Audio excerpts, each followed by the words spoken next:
Hello? Hello?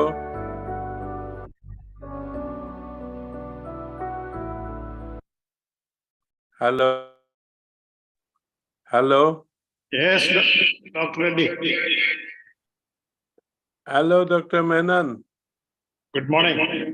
Good morning. Good morning. Good morning to everybody. Am I visible and audible? Yes, sir. Yes, sir. Okay, okay.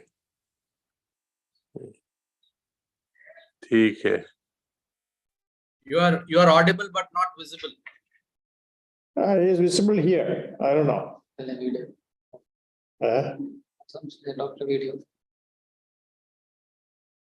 yeah. Dr. Reddy, you are visible. Yeah. Now I think video is fine.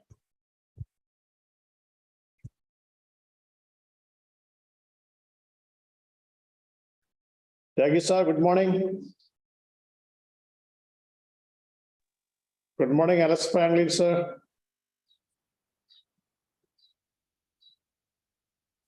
Good morning to everybody. Yeah, Good morning, Tyagi ji. good morning, Dr. Bara. Good morning. Good morning, Dora, sir. Right.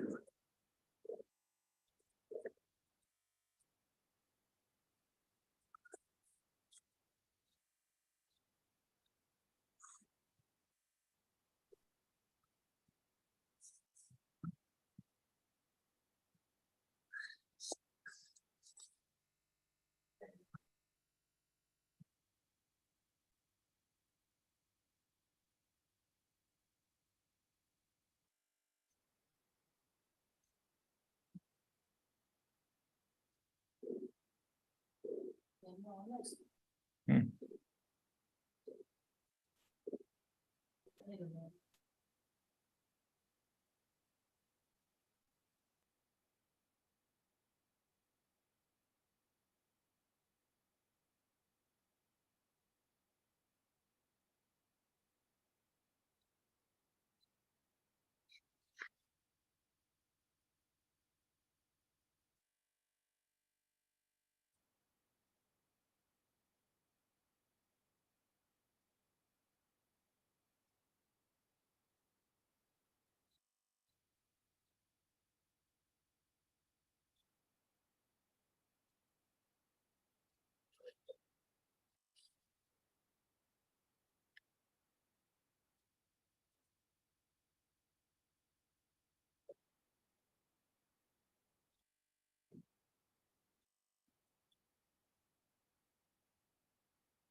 Good morning, all.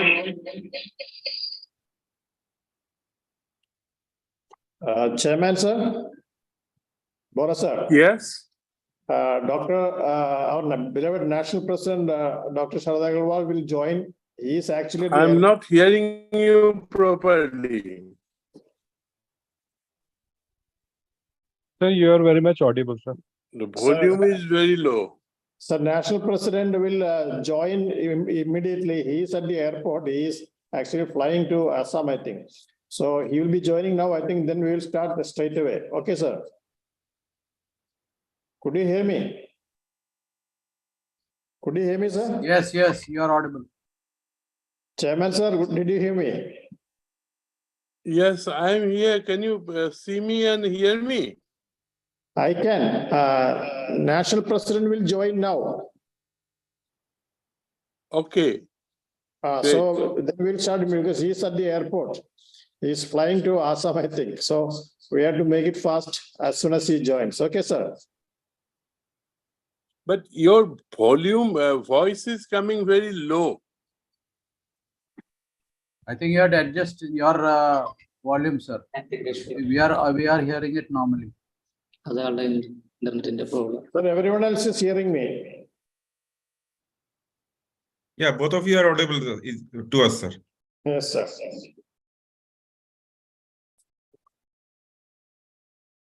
Sir, Chairman, sir, you have to adjust your volume. I have adjusted the volume to maximum. Laptop. Okay, sir.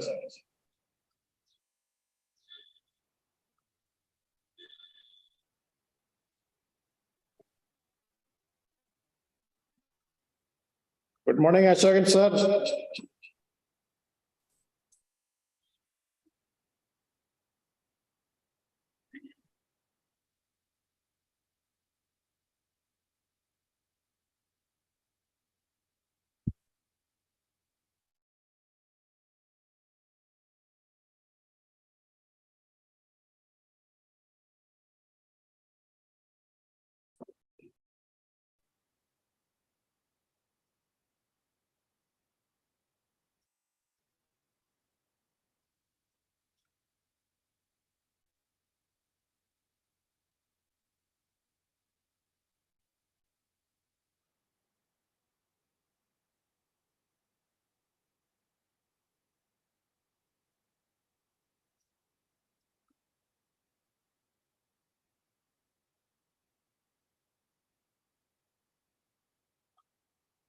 Sir? That's the problem. I'm not hearing you.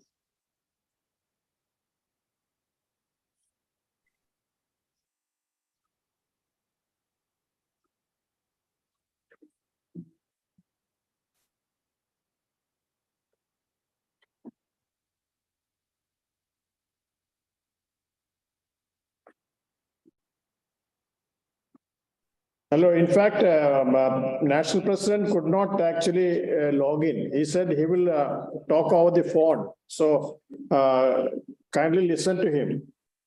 Sir, you can talk. Yeah, so very my best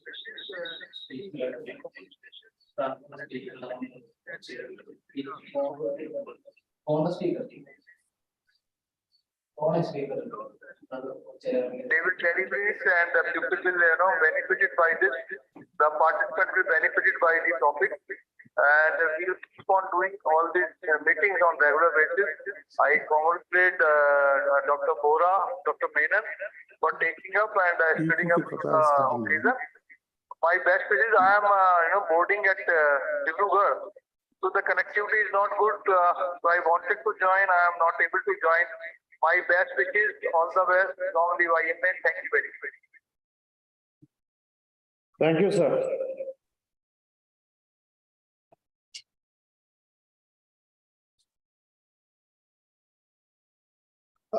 Actually, President has just addressed all of us and wish all the best. I don't know whether you are all able to hear. Chairman, sir. You have to unmute, sir.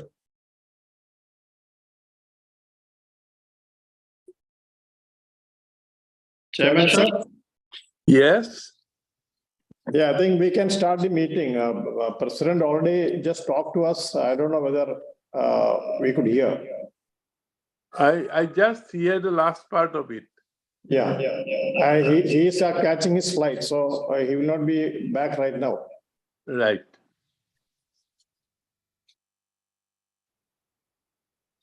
So you can start the meeting, sir. Okay. So a very good morning to all my colleagues, esteemed colleagues, who have joined in this first endeavor of IMA Ethics Standing Committee to hold the All India Zoom meeting on very important topics pertaining to ethics. Now, before our eyes, our very perception of ethics are changing also. The classical ethics are there and they are gold standard and they will remain. But so many new things are coming up. And we have to, as medical men, find out the ethical implications of all these new things. These new things may include such things as surrogacy, even euthanasia, even artificial intelligence as it is being used or going to be used in the health science. And at the same time, we have to take a very wider view of medical ethics, no longer confine it to, say, medical negligence, good conduct, and all these things, doctor-patient relationships. Those will be always there. But at the same time, we have to have a wider view. The medical environment and medical science are influenced by many things. And one of the things, I would rather say two of the things. One is environment and environmental changes, and second is poverty. Increasing poverty, rather. So we as medical men have to take into consideration these two things. Therefore, we are trying to increase the scope of medical ethics from mere medical and health ethics to bioethics, meaning by that the bioenvironment around us, which impacts medical practice and medical knowledge. Now, today we have taken up very important topics which are of great importance, not only to very highly placed specialists, but also to specialists and generalist practitioners. And the more and more we can address to the needs of the practitioner, the more and more we will be successful in our endeavor to instill ethical values amongst our fraternity. With these words, again welcoming you all today to the morning session of medical ethics. It's very sunny and pleasant in Guwahati. I hope everywhere it is also very pleasant. Our beloved Secretary General has joined, I have seen. I welcome him also.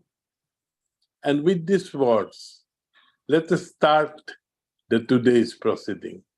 Welcome you all. Thank you all.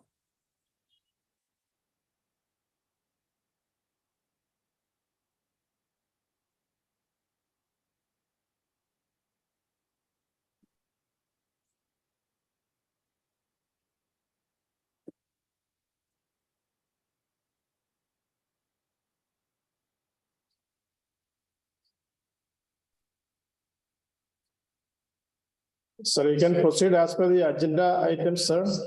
Yes, please do, please do. Should I? Okay, sir. Anyway, the national president's address is over. Now I understand, I don't know whether IPP, Dr. Sajan Singh is here. It's time for his address. IPP, sir. Dr. Sajan, sir. If he's not there, I understand our HSD, Dr. Anil Kumarji Nayak is here. I will request him to address us.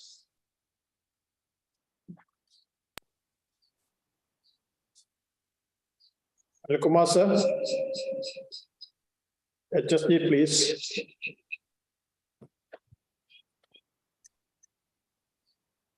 Hello, Please, Dr. Anil Nayak. please, sir. Please address, sir. Can I speak? You are audible, yes, Yes, please. yes, please, please. Okay, thank you very much. Dr. President, our Dr. Sharat Kumar Agrawal ji, Sahajanand ji, R.V. Ashokan ji, our Chairman Bora sir, Girish Tyagi ji, Senthil ji, Sri Kumar ji, Sri Kumar Utre ji, and Menon sir, and all the friends.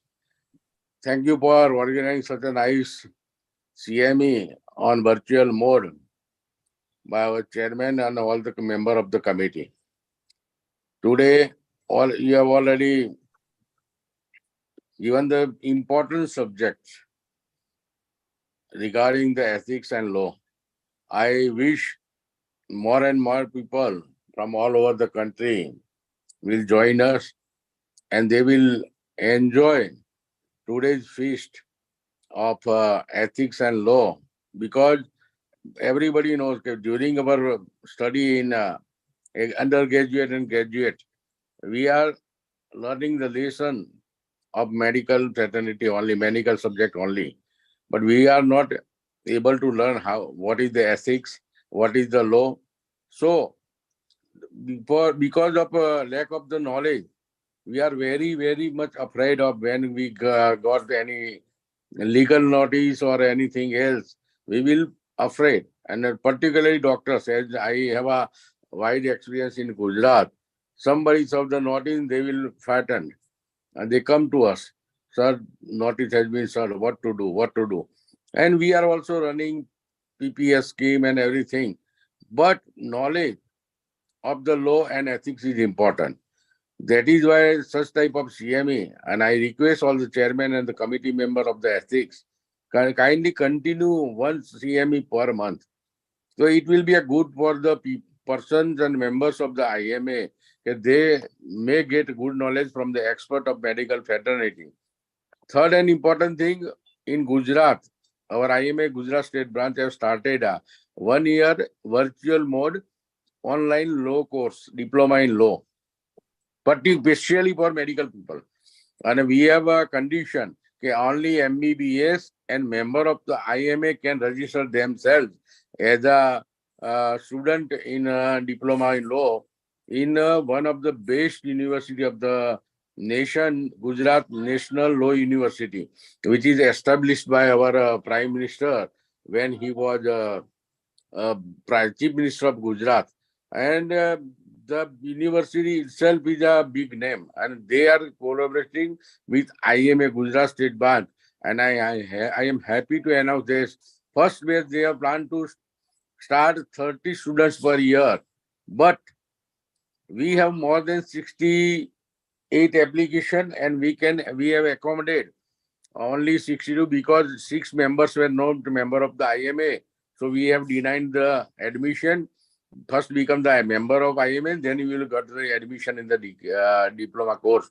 So I am happy to announce that we have started to taught ethics and legal matters regarding medical practitioners.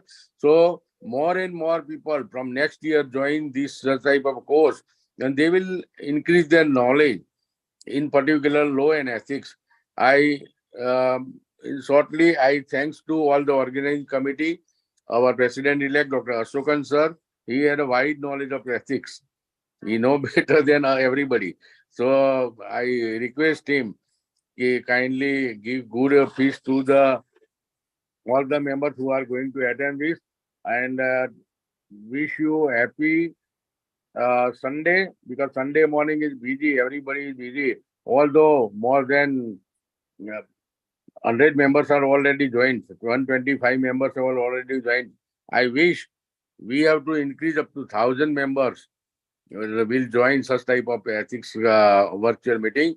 Thank you very much. Thank you, Chakar Bora. Thank you very much. Thank you, HSG, sir. Thank you. We have got a lot of information from your talk also, sir. And now it is the turn for our Finance Secretary, Dr. Kshitij Bali. Is he here? Otherwise, I will invite National President-elect Ashokan sir to say a few words. Though he is a faculty today, he will be doing the first talk. But before that, as a National President-elect, please address us, sir. Ashokan sir.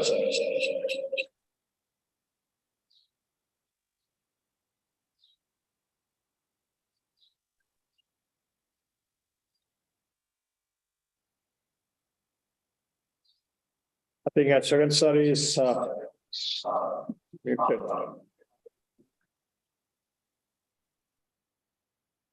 Ashokan sir.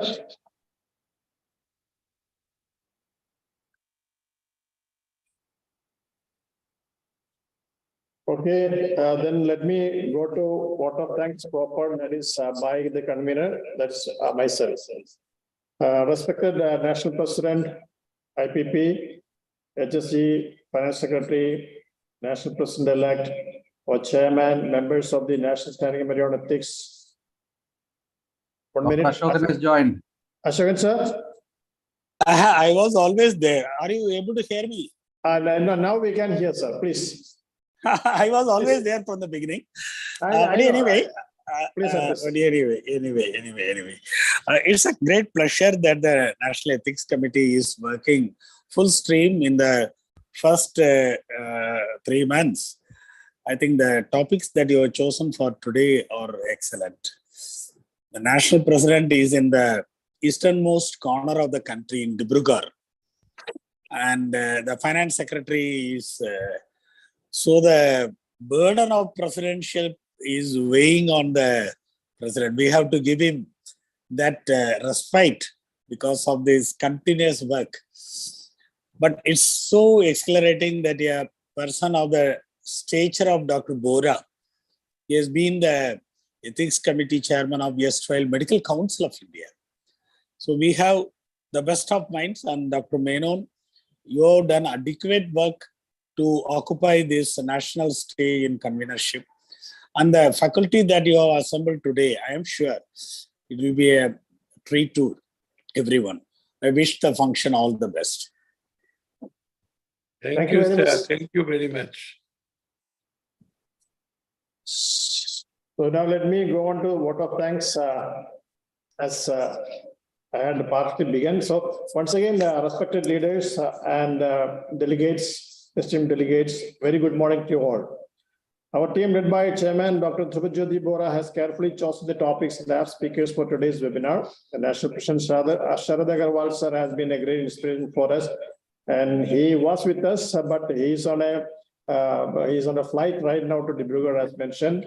On behalf of the committee and on behalf of all of us attending this webinar, and on my personal behalf as the convener, I sincerely thank our National President for the inspirational address and for inaugurating this webinar. Thank you, sir. Our sincere thanks goes to IPP Shahjan sir, and I have been in regular touch with our HSG, Dr. Anil Kumar Naik, and he has really helped me with the timely guidance and all logistical arrangements for this webinar. Let me convey our sincere thanks to HSG. Grateful to Finance Secretary Dr. Kshitij Bali too. Thank you, sir. We have 5 sessions today, as mentioned, and we are lucky to have 5 excellent faculties too, namely Dr. R.V. Ashokan, Dr. Shivkumar Uttare, Professor K. Senthil, Dr. Girish Tyagi, Dr. Shikumar Vasudev, who will be introduced aptly in due course. My special thanks to all these wonderful speakers for readily agreeing to be part of this webinar. It is time to acknowledge all national, state leaders and officials and all the esteemed delegates who are here for the webinar on this Sunday morning in spite of other schedules, especially our past chairman, Dr. Vinay Sir, past HG, Dr. Lile. Thank you all. As a team, the committee has sincerely worked to make this webinar a meaningful one. Let me convey my sincere gratitude to our beloved chairman on behalf of all of us. Sincere thanks to Vice Chairman, Dr. Girish Tyagi, Dr. Navin Kothari. Thanks to all members of the committee for the immense support and for agreeing to chair the sessions. All the sessions will be chaired by our own members and for being together as a strong team. Finally, I have to say a big thank to Mr. Dua and Mr. Sachin from headquarters office for arranging the Zoom and other virtual links to create the flyer, etc. Thank you, Duaji and Sachin. So wishing you all a very fruitful and enlightening session on medical ethics and thanking you all once again. Let me conclude my words. Thank you very much.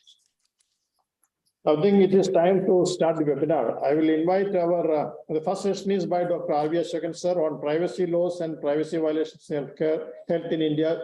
Chairpersons are Dr. Rajendra Nairan and Dr. Ravindra Reddy. Both are very senior leaders and very much connected to the ethics. Dr. Ravindra Reddy is a concerned pediatrician, neonatologist, past national vice president, past chairman of Medical Council, AP and Telangana for 12 years. He is the director of SVR Hospitals, past state president in 2008, and he belongs to a family of doctors. And Dr. Rajendra Nairan is from Madhya Pradesh.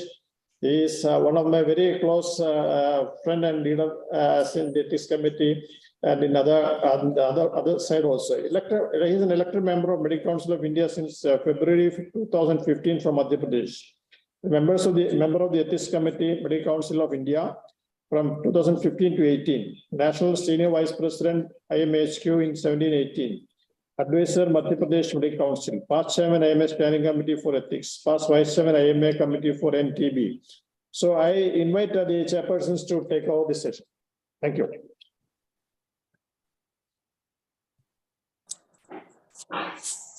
Hello, am I audible?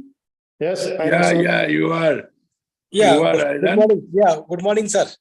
Good morning. Good morning to our national president, our national president-elect, and our speaker, Dr. Ashokan sir, our HSG, Dr. Anil Nayak, and our IPP, Dr. Sajanand sir, and our chairman, sir. And it is a great pleasure to work with Dr. Bora Saab, who is our chairman, Ethics Committee, and convener, Dr. Menon.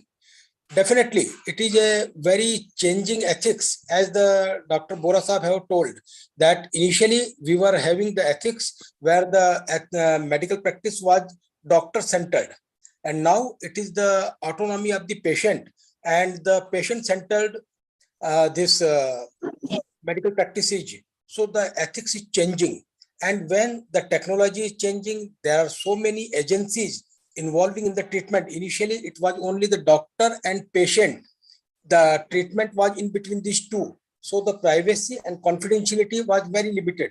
But nowadays, there are so many agencies like the government agencies, the insurance companies, the artificial intelligence, the internet, and these are so much making the data and the record of the patient vulnerable to so many agencies, and there may be some leak and there may be some problem. And we are having in our history so many cases where the data, say it may be a genetically material which was saved, and when this genetical material was used and this privacy was, the patient was disclosed in a, I think Helen, that case in which the disease was disclosed. And definitely there are so many very hairline difference when there may be some society at risk if the privacy is not breached, or there may be some problem to the person and family in the society. Subject is very delicate, and to take up this subject is Dr. Ashokan sir, so learned a man that he can deal with the subject very, very nicely, very elaborately, and as our sir have told, Bora Sahib have told that, and our HSG has also told that we are doing our practice, but unfortunately, we are not taught ethics and how to face the legal aspect in our medical practice, and that is the main problem. So definitely when we will deal with all these things, it will help our community. And I welcome Dr. Ashokan sir to speak up. And before that, I ask Dr. Ravinder Reddy to introduce our speaker. Thank you very much, sir. Just a minute, sir. Dr. Sendil, please don't share the screen right now. Thank you. Sir, Over Dr. to Menon, you. sir, Dr. Menon, sir, I am audible, sir? Yes, sir. Yes, sir. It's my privilege to introduce Dr. R.V. Ashokan, sir, President-elect and former HSG. He is a physician by profession. He is running a 26-bedded hospital along with his wife, Dr. Laila Ashokan, obstetrician and gynecologist in Kerala. He was IMA State Secretary of Kerala for 3 years and later became its state president. He conceived and established IMAGE, the biomedical waste project of IMA Kerala state branch in 20 acres of land in Palakkad. He brought the 100 crore global fund public-private mixed TB project to IMA and served as its national coordinator for 6 years. He served in the strategy and technical advisory group of TB of WHO Geneva for 2 years. He was the national secretary of IMA as Board of India for 4 years and just chairman for 4 years. He was honorary Secretary General of IMA for 2 years, 2019 and 2020. He has been elected unanimously as a IMA National President for year 2024. He serves as a board member of staff TB partnership in Geneva. His only daughter, Dr. Vijay Meenakshi, and son-in-law, Dr. Intul Raj, a radiologist. They are practicing in Chennai, blessed with son and daughter. Sir, somebody was talking, Dr. R.V. Ashokan, sir, I would say extensive knowledge, not only in ethics and IMA rules and regulations. If you ask me one word, is encyclopedia of IMA. I think it may be a little exaggeration, but I don't think it's exaggeration too. And he's a brilliant speaker. His crisp message, short and sweet, will definitely entertain the audience, will make them knowledgeable. And I already put it in the WhatsApp in nearly 3,000 members or 4,000 members that it will be an asset to, it will be a very treat to hear his talk. Thank you, sir. Thank you, Ashokan, sir. Thank you. Thank you, Dr. Aaron, Rajendra Aaron, and Dr. Reddy. So nice of you. Such a elaborate intervention is not needed in an IMA forum. You could have just said that I am president-elect. That has been good. Anyway, it's a wonderful morning. And one of the very important topics that has been given to me by the Ethics Committee is on privacy and the violations in health of privacy. It's a very important aspect which is being disruptively. Are you hearing me? Hello? Yes. Okay then. Which is being disruptively interrupted in increasingly interconnected world and increasingly digital world. The privacy is a human right. By Universal Declaration of Human Rights, privacy is a human right. The right to life with dignity constitutes or has privacy as a component. And very significantly, in 2017, a 9-judge bench of Supreme Court of India, in the Justice K.S. Puttaswamy versus Union of India case, declared that privacy as a fundamental right under Indian Constitution also. So that goes to say under the Article 21, the right to live with dignity and privacy constitutes. Supreme Court also quoted the 9 types of privacy that constitutes this right. bodily privacy, intellectual privacy, spatial privacy, decisional privacy, communicational privacy, associational privacy, proprietary privacy, and behavioral privacy, apart from informational privacy. See, all these dimensions constitute to what the legal right of privacy amounts to. Our concern is the medical profession itself is built on the privacy of another human being. This privacy, which has been guaranteed as a fundamental right, gets challenged whenever a public health intervention or restraint is made. We are all aware what type of overreaction was there to the COVID disease pandemic. COVID disease pandemic brought out the best in health system. It also brought out the worst in the health system. One of the very seriously interrupted areas was the privacy of the individual. GPS tracking, including GPS tracking of people, were done without consent. The person concerned did not have any right to even object. There were a lot of such violations and a bureaucratic overpowering of the medical profession led to the medical profession. The pandemic would have been handled differently. With the clinicians on the top, it would have minded the privacy and the confidentiality of the patient, along with the public health responsibilities. The medical profession would have done it differently. But the bureaucratic overreach during the COVID pandemic was throughout the world, not only in India, throughout the world. States became so powerful that private privacy was violated, including COVID vaccinations. Whether the state has a right to directly or indirectly force COVID vaccination. All the courts, up to the Supreme Court, have replied only in negative. That's the right of the individual to have that privacy. So this is a very delicate question of where the right of the privacy right of the individual ends and where the public good of public health concerns occur. It's a very difficult question. Right now, it is being arbitrated by the courts only, with the state ever becoming very aggressive on digitalization of the health data and the health management. It's going to be a challenge to not to get compromised on the questions of privacy. Such a similar situation rose in the HIV/AIDS issue also.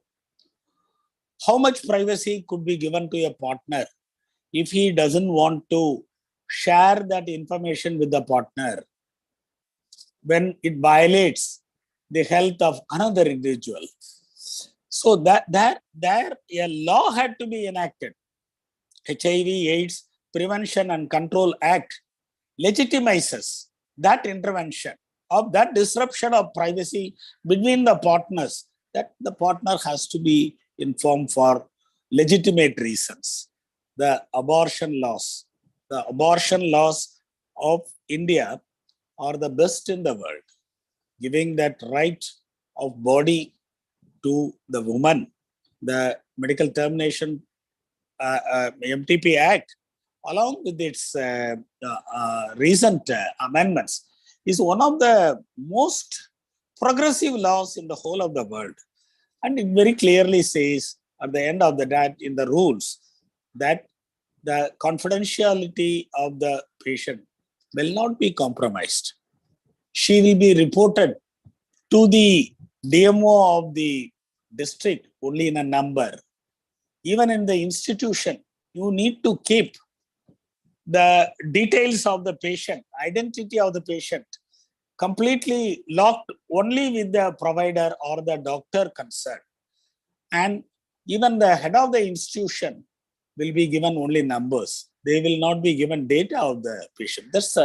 And there is a purity clause too.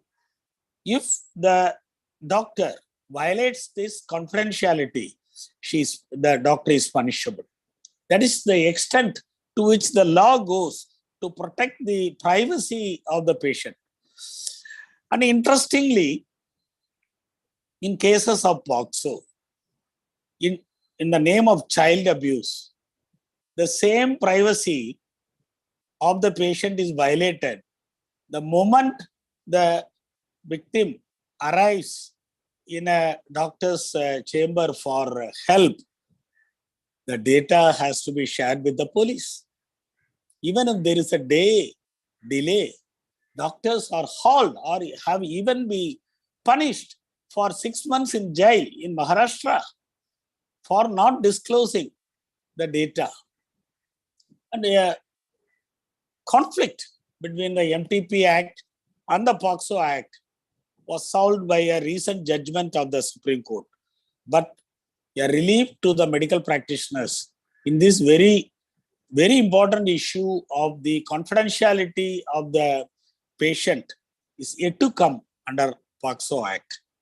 The recently proclaimed Digital Personal Data Protection, now turned into Act 2022, has lot of things which are unsaid.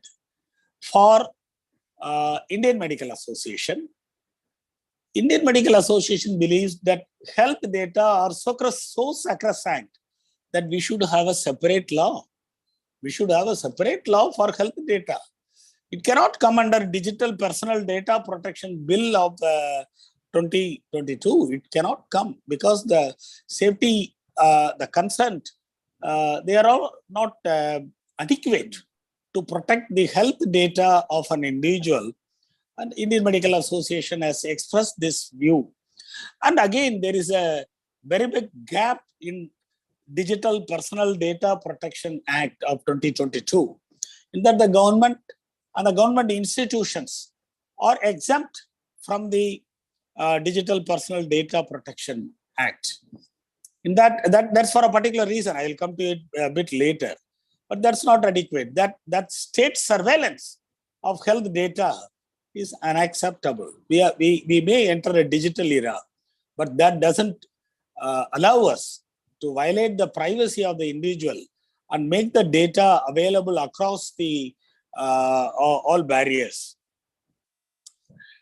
We have my prime intent in dealing with this subject today is obviously the digital health mission, which has been unleashed on the country.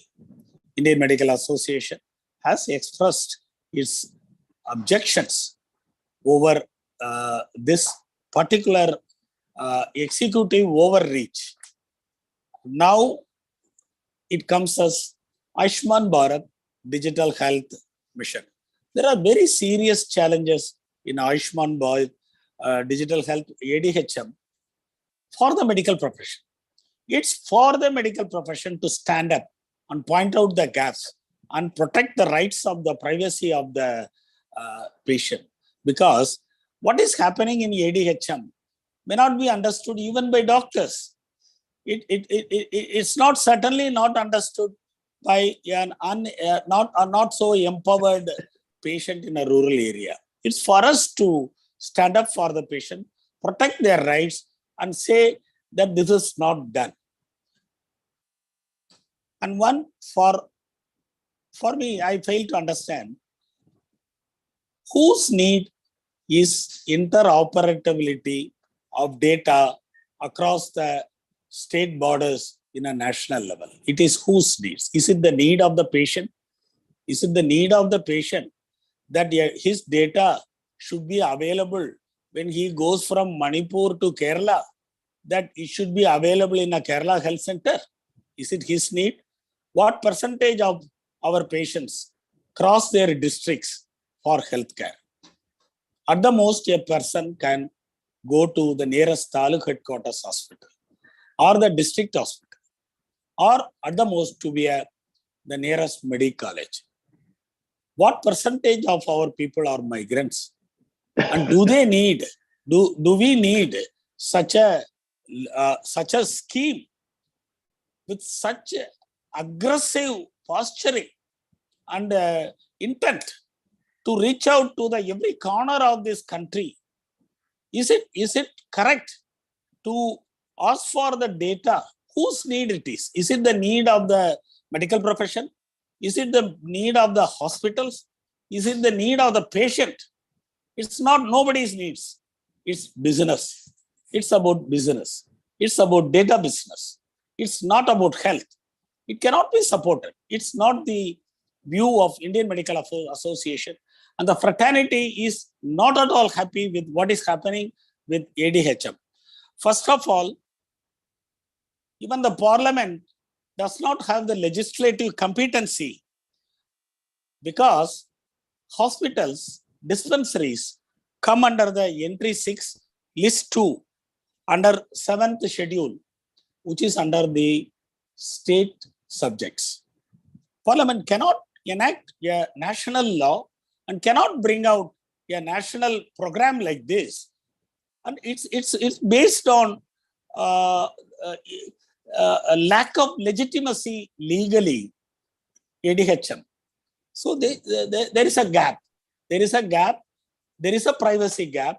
We are concerned. The doctors of this country, we are concerned. And we are the people who will want to modify whatever is being done under ADHM. And the skewed priorities. The priority for this country is social determinants of health, primary health care, and monetization of the health budget. These are our priorities. Our priority is not interoperability of data across the nation. Who benefits? What is the purpose? Even otherwise, adequate data is available with the government of India in its war room in health ministry. You need to see that board data in real time about any disease, leptospirosis. The ministry can reach out to sub-district level and data in real time, force in Ministry of Health. Where is the need for data for Ministry of Health to administer health, public health in this country? They are adequately empowered. Then why ADHM is happening? What is the purpose? The government intent behind the ADHM is suspect. We cannot agree to such a level of violation of privacy. And the consent that is being taken, and there is a consent manager, which can be a human being or an entity. How much of digital empowerment is required for my rural patient? Is he empowered to give his consent in a moment of vulnerability, to lose his privacy? Can he stand up? And what will happen if he is denied a service? I have also seen what sort of a consent is being managed in DigiYatra, in Varanasi airport. When we flew away from Varanasi, the DigiYatra that just says consent of the individual, and the person who is holding it just pressing the consent and going on because there is a crowd. The same will happen with the health data. Is this consent valid? Is this informed consent? Can't this consent be qualified? And the worst part of it, the data principle can erase some of the data. Later, the data principle is the patient. Now, look at it this side. Don't the doctors who are treating the patient also have a right in that data? Is it not our notes which is being put there? Don't we have rights? It is true, patient is the prime, but the doctor concerned is treating the patient, and everyday notes is there, is being written. Does it not belong to what percentage of that note the responsibility comes back to us. If there is a right, if there is a responsibility, then there has to be a right also. The ADHM works on the self-proclaimed guiding principle of security and privacy, which it violates. Let me now define. The doctor-patient confidentiality relationship is defined by Indian Medical Council Etiquette and Ethics Regulation of 2002. Let me just read it for you. What it says. It says, who is eligible to take this data? The registered medical practitioner shall not disclose the secrets of a patient that have been learnt in the exercise of his profession, except in a court of law under orders of the presiding judge. 2, in circumstances where there is a serious or identified risk to a specific person or a community. 3, notifiable disease. I don't think another category. There is no another category. Then under what law this ADHM is based? ADHM is based on what law? And it is so, sometimes it is so exacerbating that none of the doctors across the country have objected to the way that privacy is being violated in ADHM. And this cannot go along. This is not right. This what is being done under the, I will tell you, the fiduciary relationship is a relationship where the one person is so dependent on another. The fiduciaries who have been defined in it includes not only the government, the statutory authorities, the health information provider, but also health information users. Who are these users? Who are the users who are going to use this health information? The data is anonymized and in some cases is de-identified. That is, pseudonyms are given. But data collected over all the states, anonymized, the total data can be accessed by not only statutory government, it can be accessed by private for-profit health insurance as well as healthcare providers, pharmaceuticals. Is this right? Is this not the intent of the NDHM policy? Is it acceptable to the medical profession of the country? There are serious gaps of privacy and this needs to be legally challenged. What is happening is not correct. In the name of digitalization of health data, which is not a priority, which is not useful to my patient, the ADHM is pushing with all aggression. Now the hospitals under ADHM, they share money for uploading their data of the patient. Is this not blood money? Are you not selling the data of your patient to ADHM? Are you eligible to, are you partners to the crime? There are very serious things. The medical profession has to think. We are the whistleblowers. We need to blow the whistle so that the privacy of the patient is not violated on any account. It's not only that our financial interest that we need to stand up. It's for the interest of the patient, the privacy of the patient. It's not my my case that digitalization should be not done. But the way that it is being done, the aggression with which it is being done, the fallacy of the consent taking, this is not done. The medical profession has to stand up. Every doctor has to express this concern, whether he is in private sector or in public sector, whether he is in an official position. I have not heard a single doctor having objected to what is happening in ADHM. It is total travesty of justice to the patient. So my intention in taking up this subject was to make an awareness at least inside the medical fraternity, that we need to improve. It's not my case that ADHM should not happen. But what is being done is not legitimately done. It's not protecting my patient. It is being sold. It's not done. We need to stand up. Indian Medical Association need to stand up. So thank you for giving me this opportunity. Thank you very much, Dr. Ashokan sir. So nicely elaborated the subject and rightly highlighted that under Schedule 7, it is health is a state subject. And when the parliament is making law, it is definitely unconstitutional.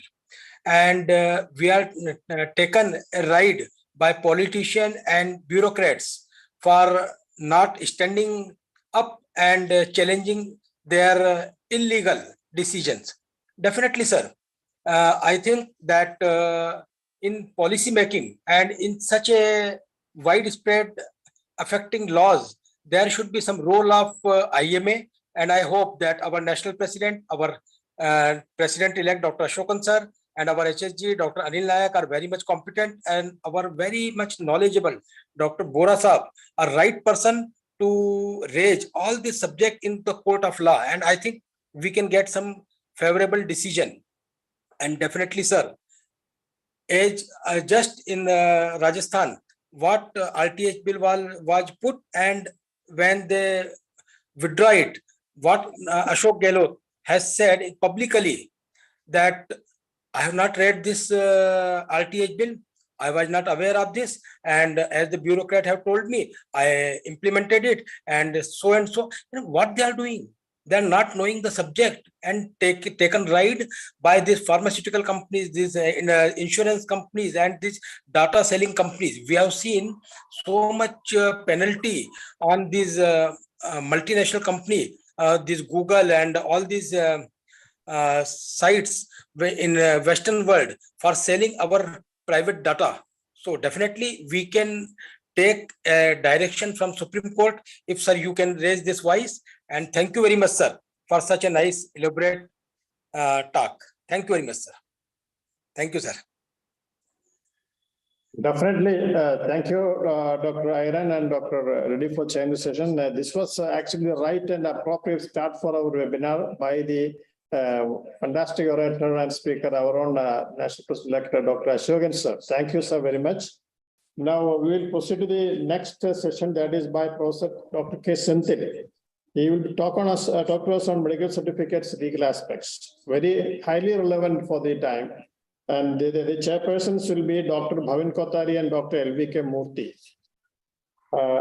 Dr. Murthy is a very senior leader and is a past president of IMA Tamil Nadu and a CWC member since 15 years. He was the best president awardee at both state and national level.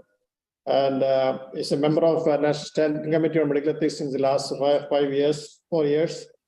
And Dr. Bhavin Kothari from Gujarat is our vice chairman. The committee's vice chairman. He's a member of Gujarat Medical Council since '92. He's a member of MCI since 1998 to 2018. Ex-Dean of Medical Faculty, Saurashtra University. Ex-board member, PGH Chandigarh. And Senate member since '92. Member of Saurashtra University Executive Council for 8 terms. So over to the chairpersons for the session. Dr. Senthil.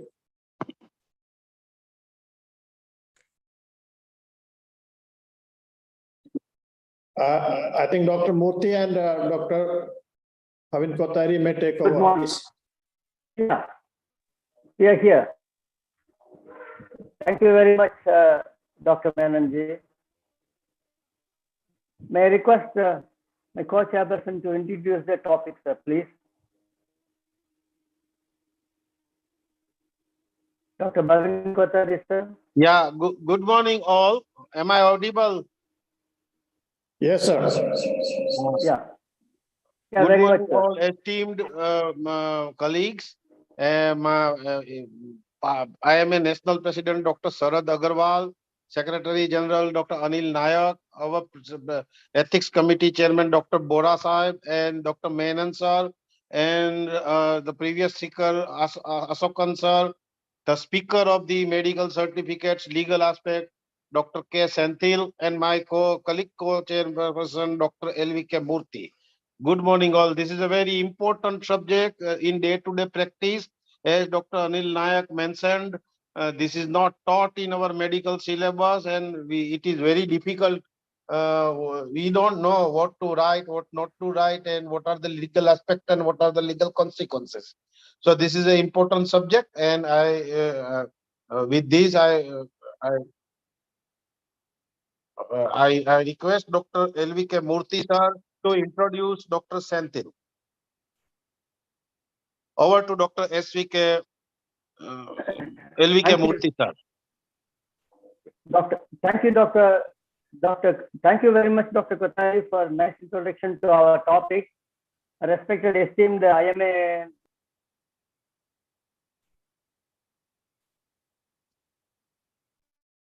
So we can't hear you.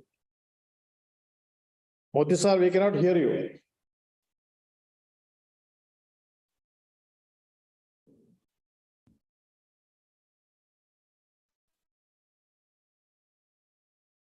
I'm very happy and proud to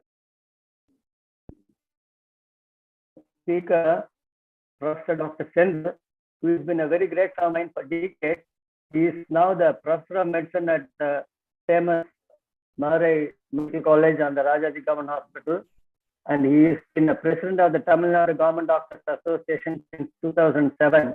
He has been the President of the Medical Council 16 to 23. He is member of the Medical Council, Advisory Council, National Medical Council 2023. He is now the member of the PG Medical Education Board, NMC. And now he is President of the Tamil Nadu Government Doctors Association. He has been responsible for me getting the Hospital Protection Act in the whole of India, second state in 2008 from the government of Tamil Nadu. And he has also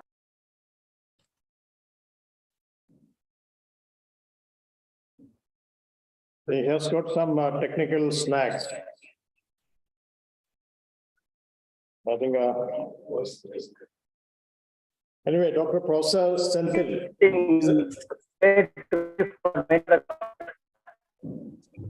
And he has been instrumental for getting on law release. He is a great teacher, a great academician, and is dedicated to the cause of IMA and the Doctors Association. Over to Professor Senthil, sir. Good morning, all of you.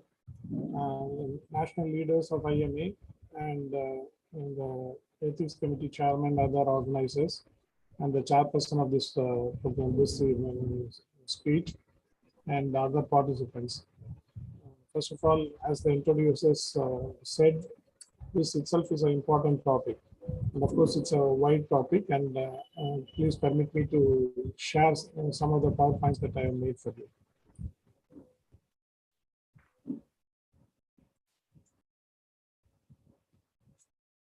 As you all know that with regard to certificates, it's a wide range of certificates a doctor has to give all along his career, not only as a doctor on treatment, on many medical issues, that is legal issues also they are supposed to give.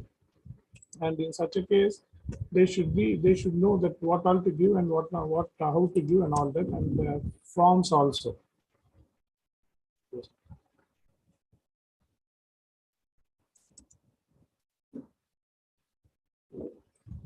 And we will just try to rush it through. And of course, out of so many certificates a registered medical practitioner has to give, I would just elaborate on the sickness or leave certificate. And of course, I'll just touch about the other certificates which are very important, and every day registered medical practitioner has to be issue in case of request. Sir, your slides are not visible, sir. Senthil, sir. Just a minute.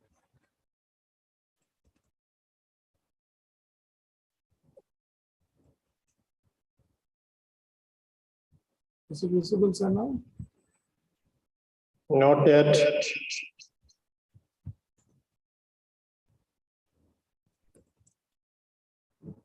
Yeah.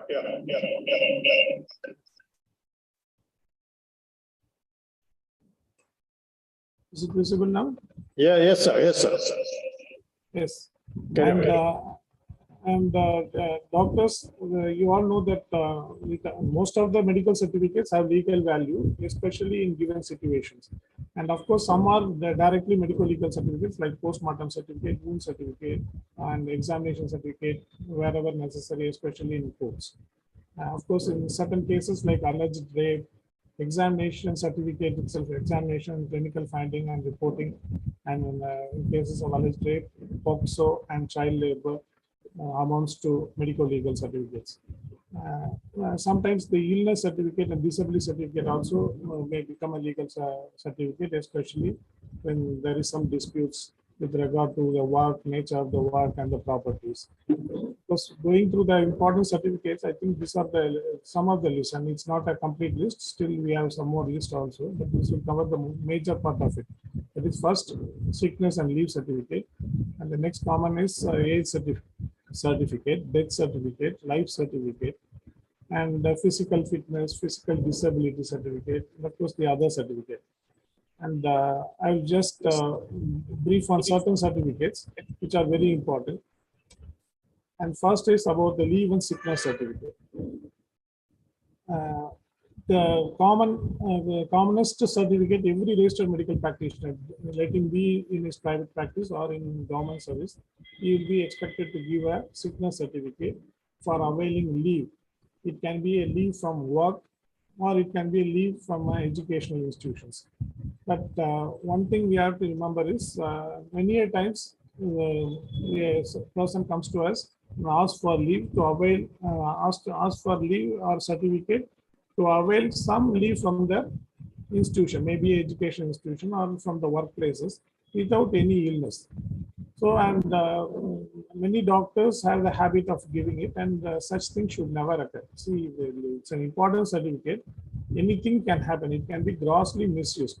So, never give a sickness certificate without treating the patient or without diagnosing a sickness in the patient. It can be a trivial illness like anxiety. A person may have anxiety. At least that we have to diagnose and give them sickness certificate and recommend leave. Otherwise, we should not give. That's an important point. Again, it should all based on clinical examination and coming to a diagnosis and basic records. And these records are important. It can be a person who comes for outpatient treatment, or it can be a person who was treated by us as an inpatient. And whenever they take this certificate for getting exemption from court, sometimes the registered medical practitioners are summoned because they always doubt whether it is true or false, because most of these persons who get the certificate, they get it just to avoid appearance in the court. Such things should be avoided, and we should be very careful. Especially these factors we should definitely take into concern before giving a certificate. First one is when you diagnose, when you are sure that the patient has some medical illness and he needs rest, and you can recommend. That is the first point, and never give a certificate on request without a medical need. And again, is it all depends on the nature of illness and versus the work can cause. See, for example, same illness may not be possible for a person who is working hard like a policeman, or who has to work hard, a coolie or something like that. Whereas with a mild fever, a person can do office work. So again, the nature of illness and the work or the occupation that the particular individual is doing, that is also very important, and we have to take note of it. And always the reason for recommending leave should be to prevent aggravation or to promote recovery. Again, the person who comes to us and seeks certificate can be a patient who we are treated as outpatient, or it can be a patient whom we are treated as an inpatient. Usually, we expect the person to get the leave recommendation on day one of our treatment. But in quite a few occasions, say for example, a patient may have a fever and he may just take some paracetamol and may not come to a consultation of any doctor. And he might not have gone to the work or to the educational institution. He would have stayed back. But the third day he may come to us and he may say that he didn't go for duty or college for 2 days, but he has fever. that time we can include few days. We can recommend leave for the past few days also, but make it a point that our certificate should be dated the day we see him, and not the date where the patient has not gone for the work or education institution. So, but in the history, of course, the format we will show later, and in that, in the history aspect, we have to mention that the patient was suffering from fever for 3 days or whatever it is for 2-3 days, and then justify saying that recommended leave is from this day to this day. And generally, and at any cost, without records, sometimes we can give antedated certificates based on the records. Otherwise, don't give antedated certificates, and most of the time we'll end up in problems. Sometimes the patient may come late after taking treatment. They would have gone to their institution, say education or somewhere, and they would have insisted a certificate to ratify the absence. In that time, we may have to give that certificate, a belated certificate, but only based on the records, and never hypothetically without that. And always refuse false certificates. It can be by a known person, can our family, friends, relatives, but don't bother. Always go by what is the rule, and always give certificate only if the patient is treated by you. And again, when issuing a certificate, these are the important things which we should ensure. First, the identity of a person. See, they may tell a name. A person may come to you and they may tell a name, but again, you ensure that it is registered, even if it is an outpatient. In states where Clinical Establishment Act has been implemented, there is a format in the for outpatient register, wherein you have to mention the name, age, sex, and the diagnosis. Of course, mobile number, all that is needed in Tamil Nadu Medical CA Act.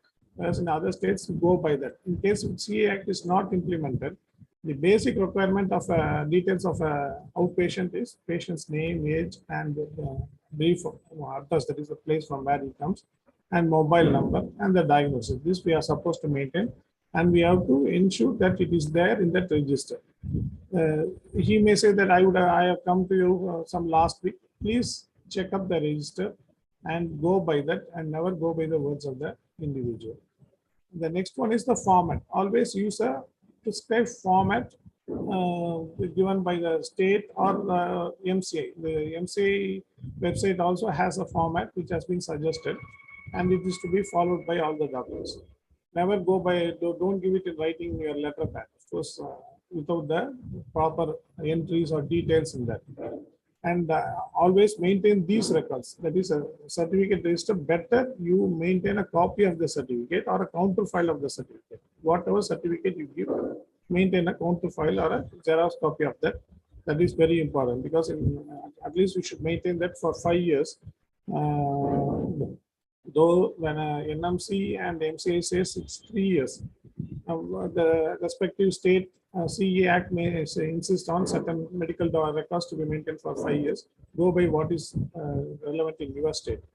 And again, as I said earlier, this OP or IP register should be maintained, and there should be entry in that. Again, the date of examination should be the date of issue of the certificate, but we can recommend leave based on the illness, based on the history. Again, the date of examination should be entered in the fitness certificate, fitness to join duty or fitness to join college or school. And again, with regard, we also should insist the period, that is the recommendation, should be appropriate to the illness. It should not be inappropriate. And again, also ensure that if it is note if it is medico-legal case or non-medical legal case. On the other side, also insist the patient to retain these records themselves.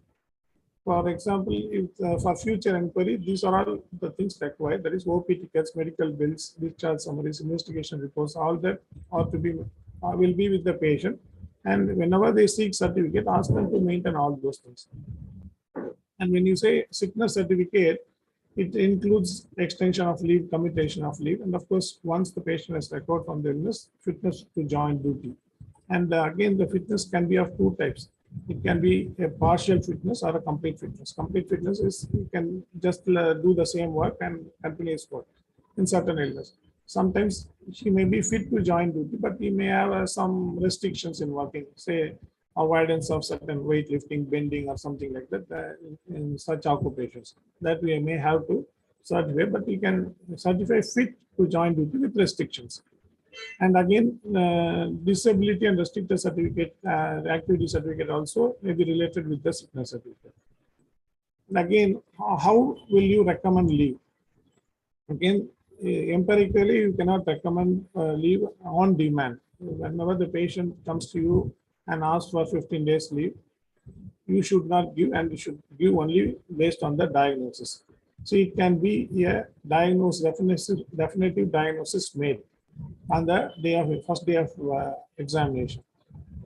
In such a like it can be acute minor, like a small abrasion, URI, something. On day one itself, you would have made a diagnosis.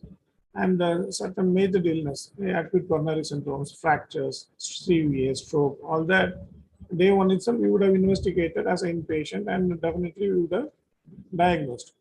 Again, chronic diabetes mellitus, hypertension, and all that, those things also we can diagnose on the day of examination. Sometimes it may, this disease may be vague.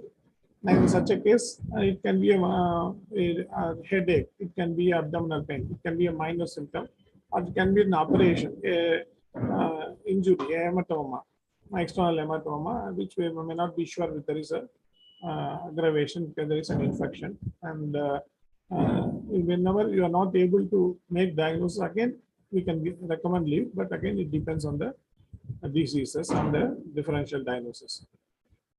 This is with regard to the, if you are able to make the diagnosis on the day one. So if it is minor and acute, you always recommend leave from 1 to 5 days. It can be acute gastroenteritis. You recommend for 2 days. Again, you can any time you can review and extend. Sometimes you might have given a recommended leave for acute gastroenteritis for 5 days, but the person would have recovered in 2 days or 3 days. He may come and he will seek fitness from you. In such a case, review the patient, give a commutation certificate. You have to give a commutation certificate, that is the reduction of the leave already recommended, and again along with it, give the fitness certificate. That is how you do. But you recommend for 5 days, again giving fitness on 3 days is not right without a commutation certificate. Again, it can be a major illness. In such a case, based on the diagnosis, fracture, you know, it may need some 21 days or 45 days or whatever it is. On day one, especially if you are a specialist, we can recommend up to 45 days. And it depends on the illness. Always give leave in rounded numbers and in days, not in months or weeks. Better give in days and in rounded numbers. Let it be 15, 20, 25, something like that. And not in days like 17 days, 13 days without relevance. Better avoid that. And you always have the liberty to review and extend, and or review and commute. And always give commutation certificate in case of reduction along with the fitness. Don't give fitness alone. Again, chronic patients, they may have exacerbations. In such a case, already the patient would have been under treatment, but with exacerbation, without even detailed investigation, we can recommend leave. And this is one where your diagnosis is not made. It can be a vague symptoms like fever, cough, and it can be an injury. And again, always recommend up to 5 days and review and do basic investigation. Whenever you are not sure of the, you are sure of, you think of a differential diagnosis, not sure of a diagnosis, you think it can be a viral illness or a trivial illness, you would recommend leave for 5 days without investigation.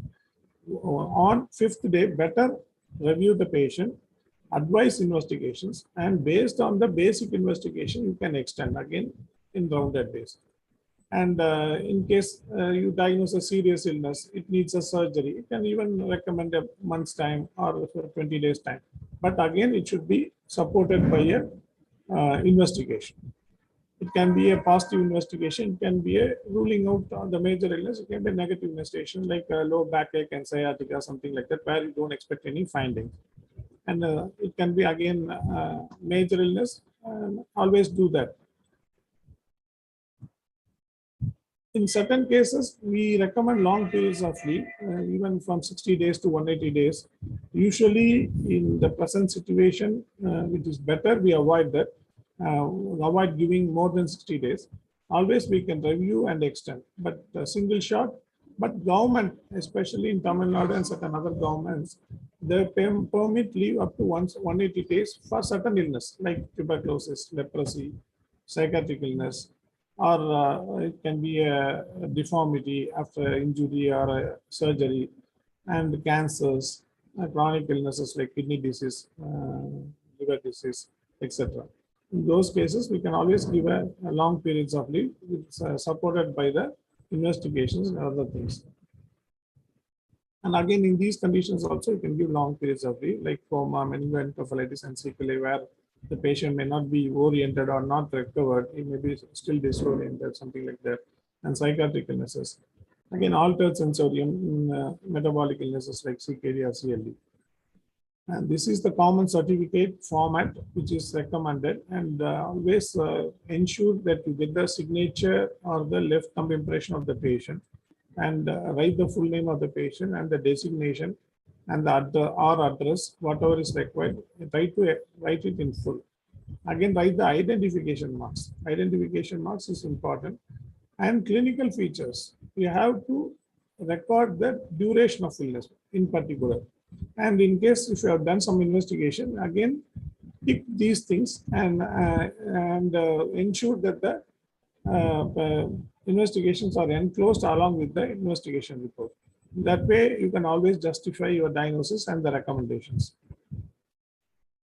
And this is with regard to fitness. And again, we have to enter all the details, especially signature, LTI or identification marks, and detailed name and address, and the occupation, what they work. And in Tamil Nadu, last year, that is 2022, we have introduced a medical certificate app from the Tamil Nadu Medical Council when I was the president. And that is available for all the 175,000 registered medical practitioners in Tamil Nadu free of cost. But still it's on the promotional stage and many are still to use it. By this, we have plans to introduce all the major certificates free of cost. They can always make entry. This is available in Google Play now, and it's in the, again, trial state. And in case if a doctor wants to utilize this, he can download that app in his mobile or in his desktop or laptop, and he can definitely use it. The app will consist of all first they have to enter the details of the registered medical practitioner. That is, he has to register about himself, his qualifications, register number, his full name, all that, and his designation. Of course, he may be a government doctor, and he can also have another designation as a private practitioner in some private hospital. You can have two types of entries, and based on the place where he sees the patient, he can definitely fill it up and print it. You can print it, or you can even send to the patient through WhatsApp or mail, and you can ask him to print it. And when he comes with the printed certificate, he can sign and place a rubber stamp and give. And the data will be stored in the council, that is cloud side, and it will be safe. It can never be it's a confidential, and only the concerned RMP can access it. And this is the detail. These are the details that is to be entered by the registered medical practitioner in the app. There is registration number, degree, full name, and of course TNMC registration. That is to verify, for verification, if it is replaced by a particular registered medical practitioner, not by a quack. All those things we will check up, and once it's allowed, then they can utilize it. The same thing.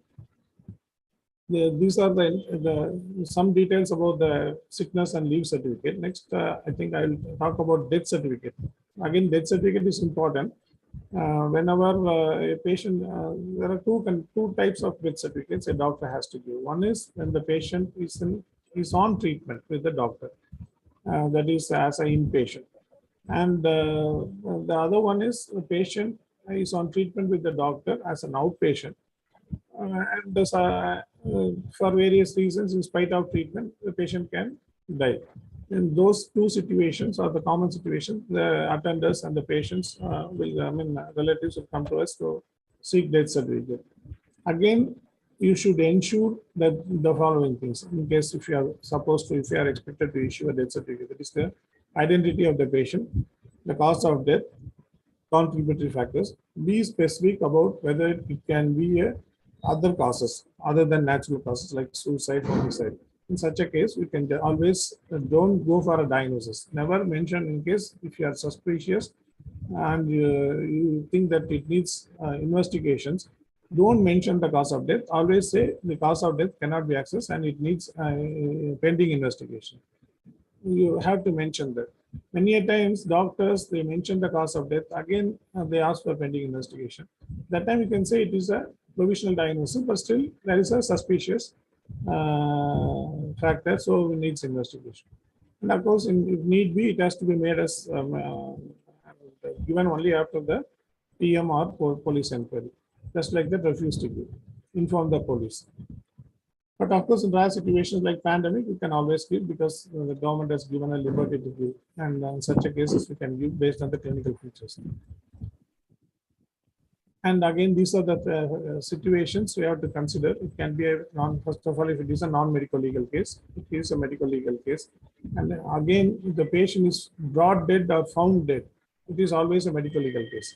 AR entry has to be made and police to be intimated and PM to be done. Never certify a brought or found dead patient unless you are so sure that and he is on your treatment, say for a serious illness. In such a case, you can do that, but still there is a possibility of manipulation. And whenever you smell something fishy, always refuse to sign. Ask them to report to the police. And again, outpatient treatment for diseases which are serious and could have caused death. Maybe a treatment for CVA, treatment for acute coronary syndrome, cancer, something like that. But in certain illness, certain times, the relatives will come. Last 10 days back, we brought the patient to you. You would have treated for an abrasion. You would have treated for a, say, viral fever. And now he says, we have treated and the patient has died, to give us death certificate. You refuse to give. If you are so sure that the illness for which you are treated could have caused the death and it is a serious illness, you can give. But usual time is, at least you should have seen the patient at least 14 days before the set death date. Otherwise, don't give. Usually, if a patient dies at home, the head of the family can report to the concerned authorities and get it ratified. No need for a doctor to give. But sometimes they will come and we may be their family doctors, and they'll come and pressurize us. Don't yield to that. In 100 certificates, you may land up in one case. That may be an issue, and again, it will be a tough issue for us. So don't do that. Be cautious. Again, death certificate in Tamil Nadu, we have certain forms. That is Form 4 to be issued by the doctor if he is an inpatient. If it is a non-institutional deaths in 4A. And of course, please check with your formats in your respective states and use a specific form. With regard to 4, there won't be any problem because he will be an inpatient and we all know the diagnosis. Only with that 4A non-institutional death, that may be a problem. But again, be sure, be confident.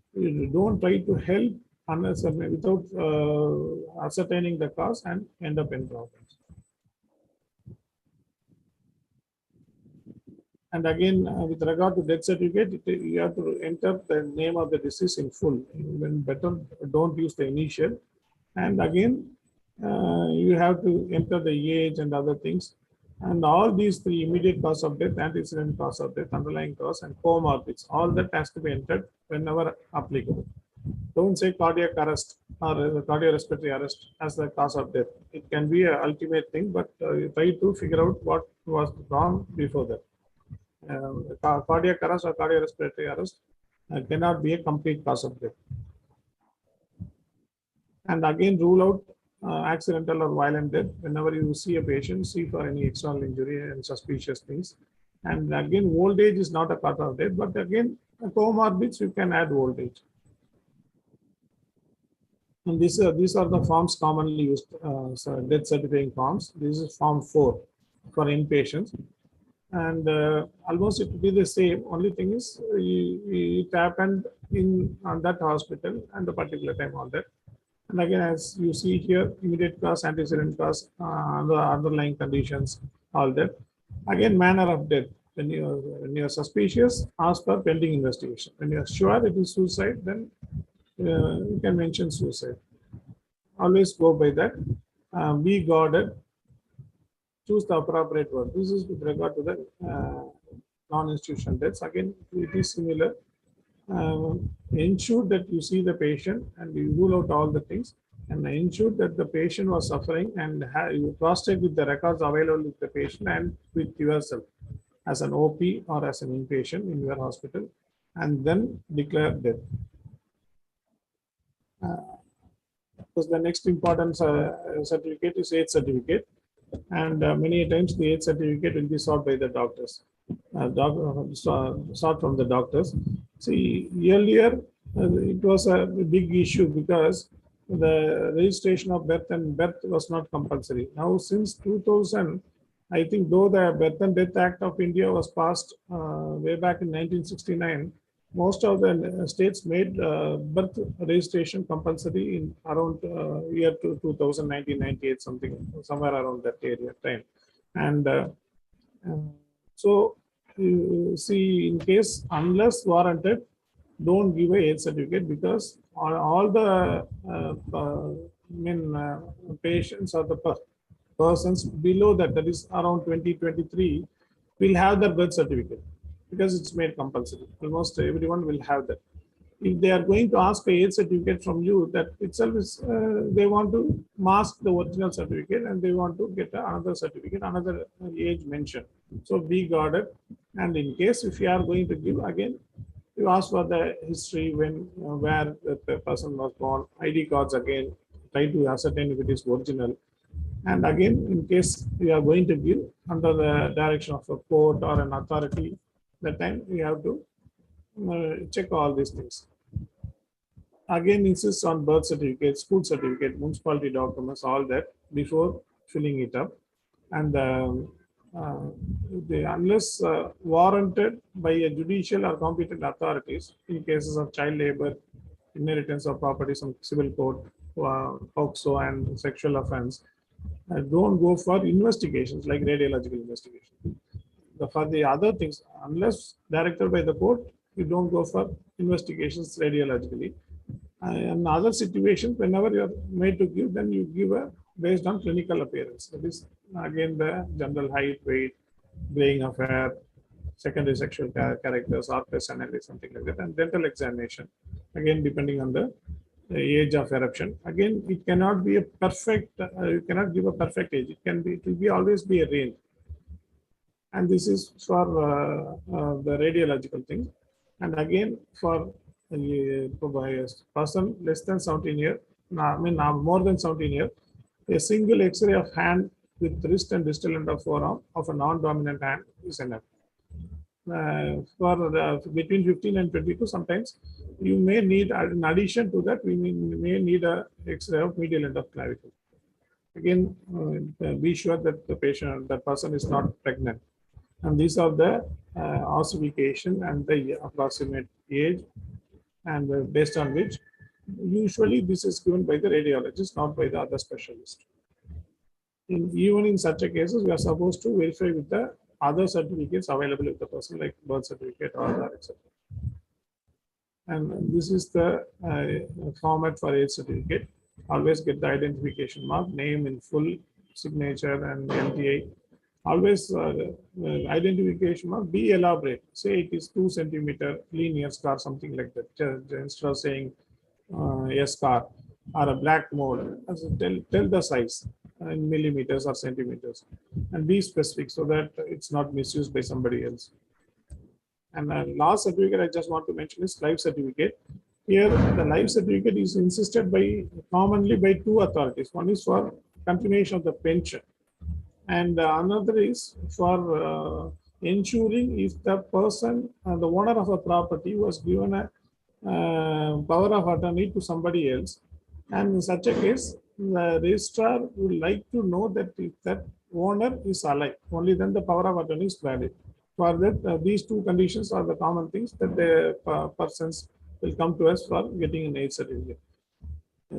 Please know that this is not a medical certificate. This is an identity certificate, and as a rule, medical officers or doctor RMP should not give this certificate unless they act as a gazetted officer or a person of importance to giving identity to a particular person based on photograph and the details, name, occupation, everything. If the particular RMP or the doctor is sure and he personally knows the person, and he can issue the certificate. He is competent to issue, but as it is not a medical certificate, don't generally issue.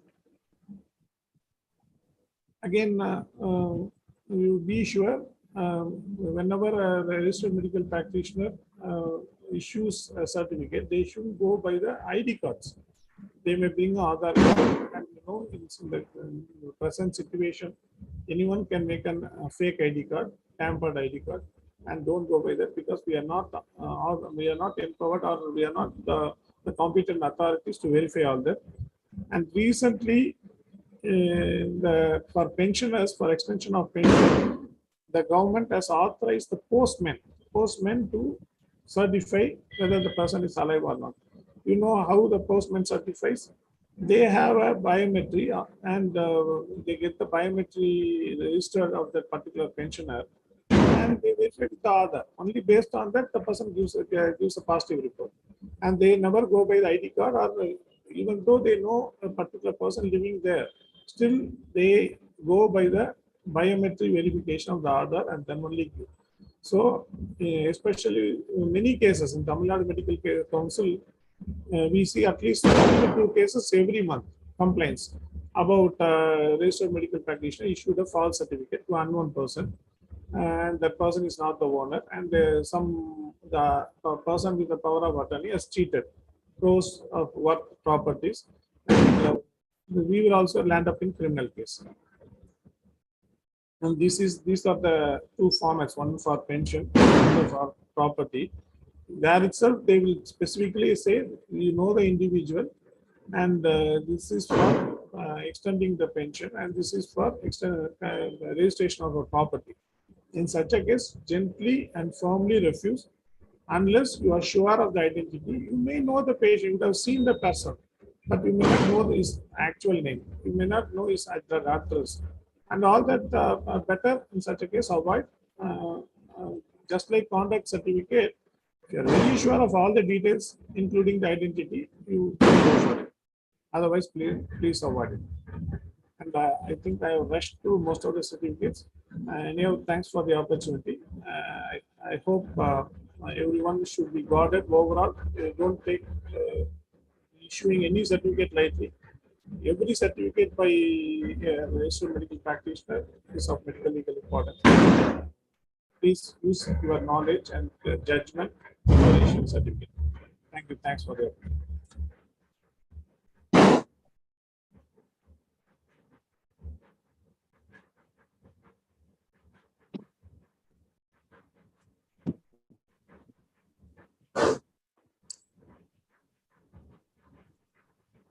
Thank you very much, Professor Sendil, for your wonderful, and he has done a very good job, and we are very happy.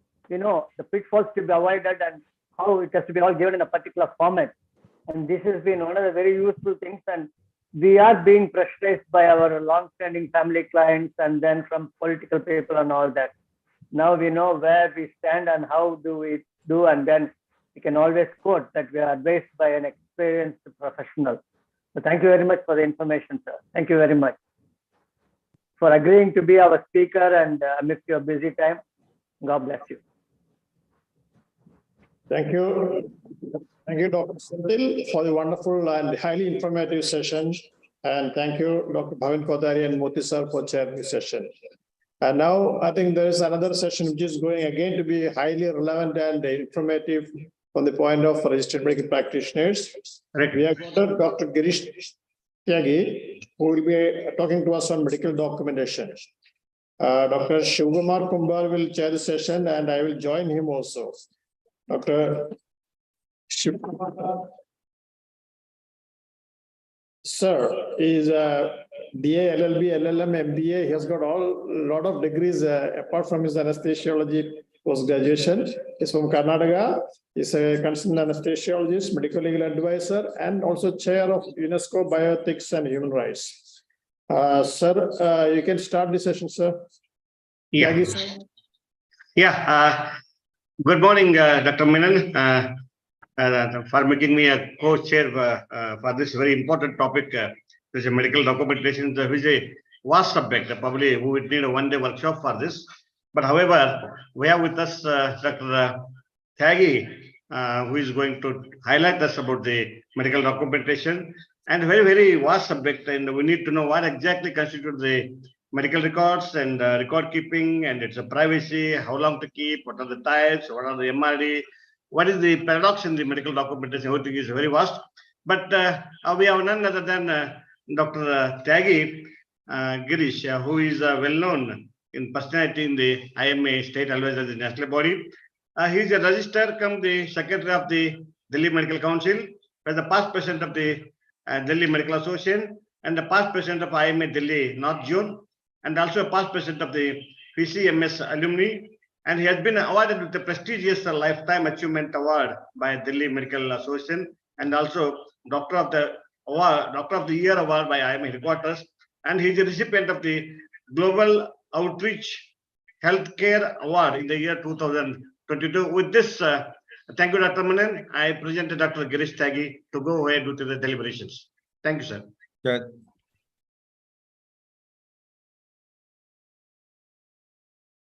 Thank you, Dr. Shivkumar and Dr. Menon for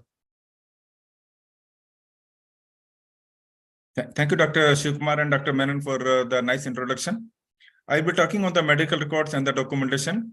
And it is, of course, very important from the medical records and documentation because the case may be at the State Medical Council or Consumer Court or Criminal Court or High Court. Case will be decided based on the documentation. And we have seen at the Delhi Medical Council and Dr. Bora, our chairman, who had been the chairman of the Ethics Committee of the Medical Council of India at the time. And we have seen that we are very poor in documentation part. And because of that, we land up in trouble. And because of that, most of the complaints arise. So I will be talking on the medical records and the documentation. My presentation is on the screen, sir. Yeah, you can enlarge it, sir. Okay. Full screen. Make it full screen. Right bottom.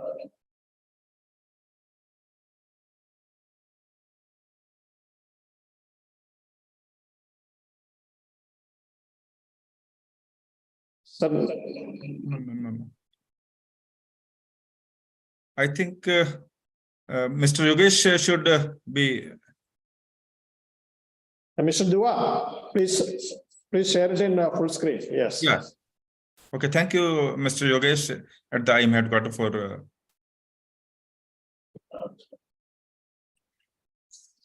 Next, sir.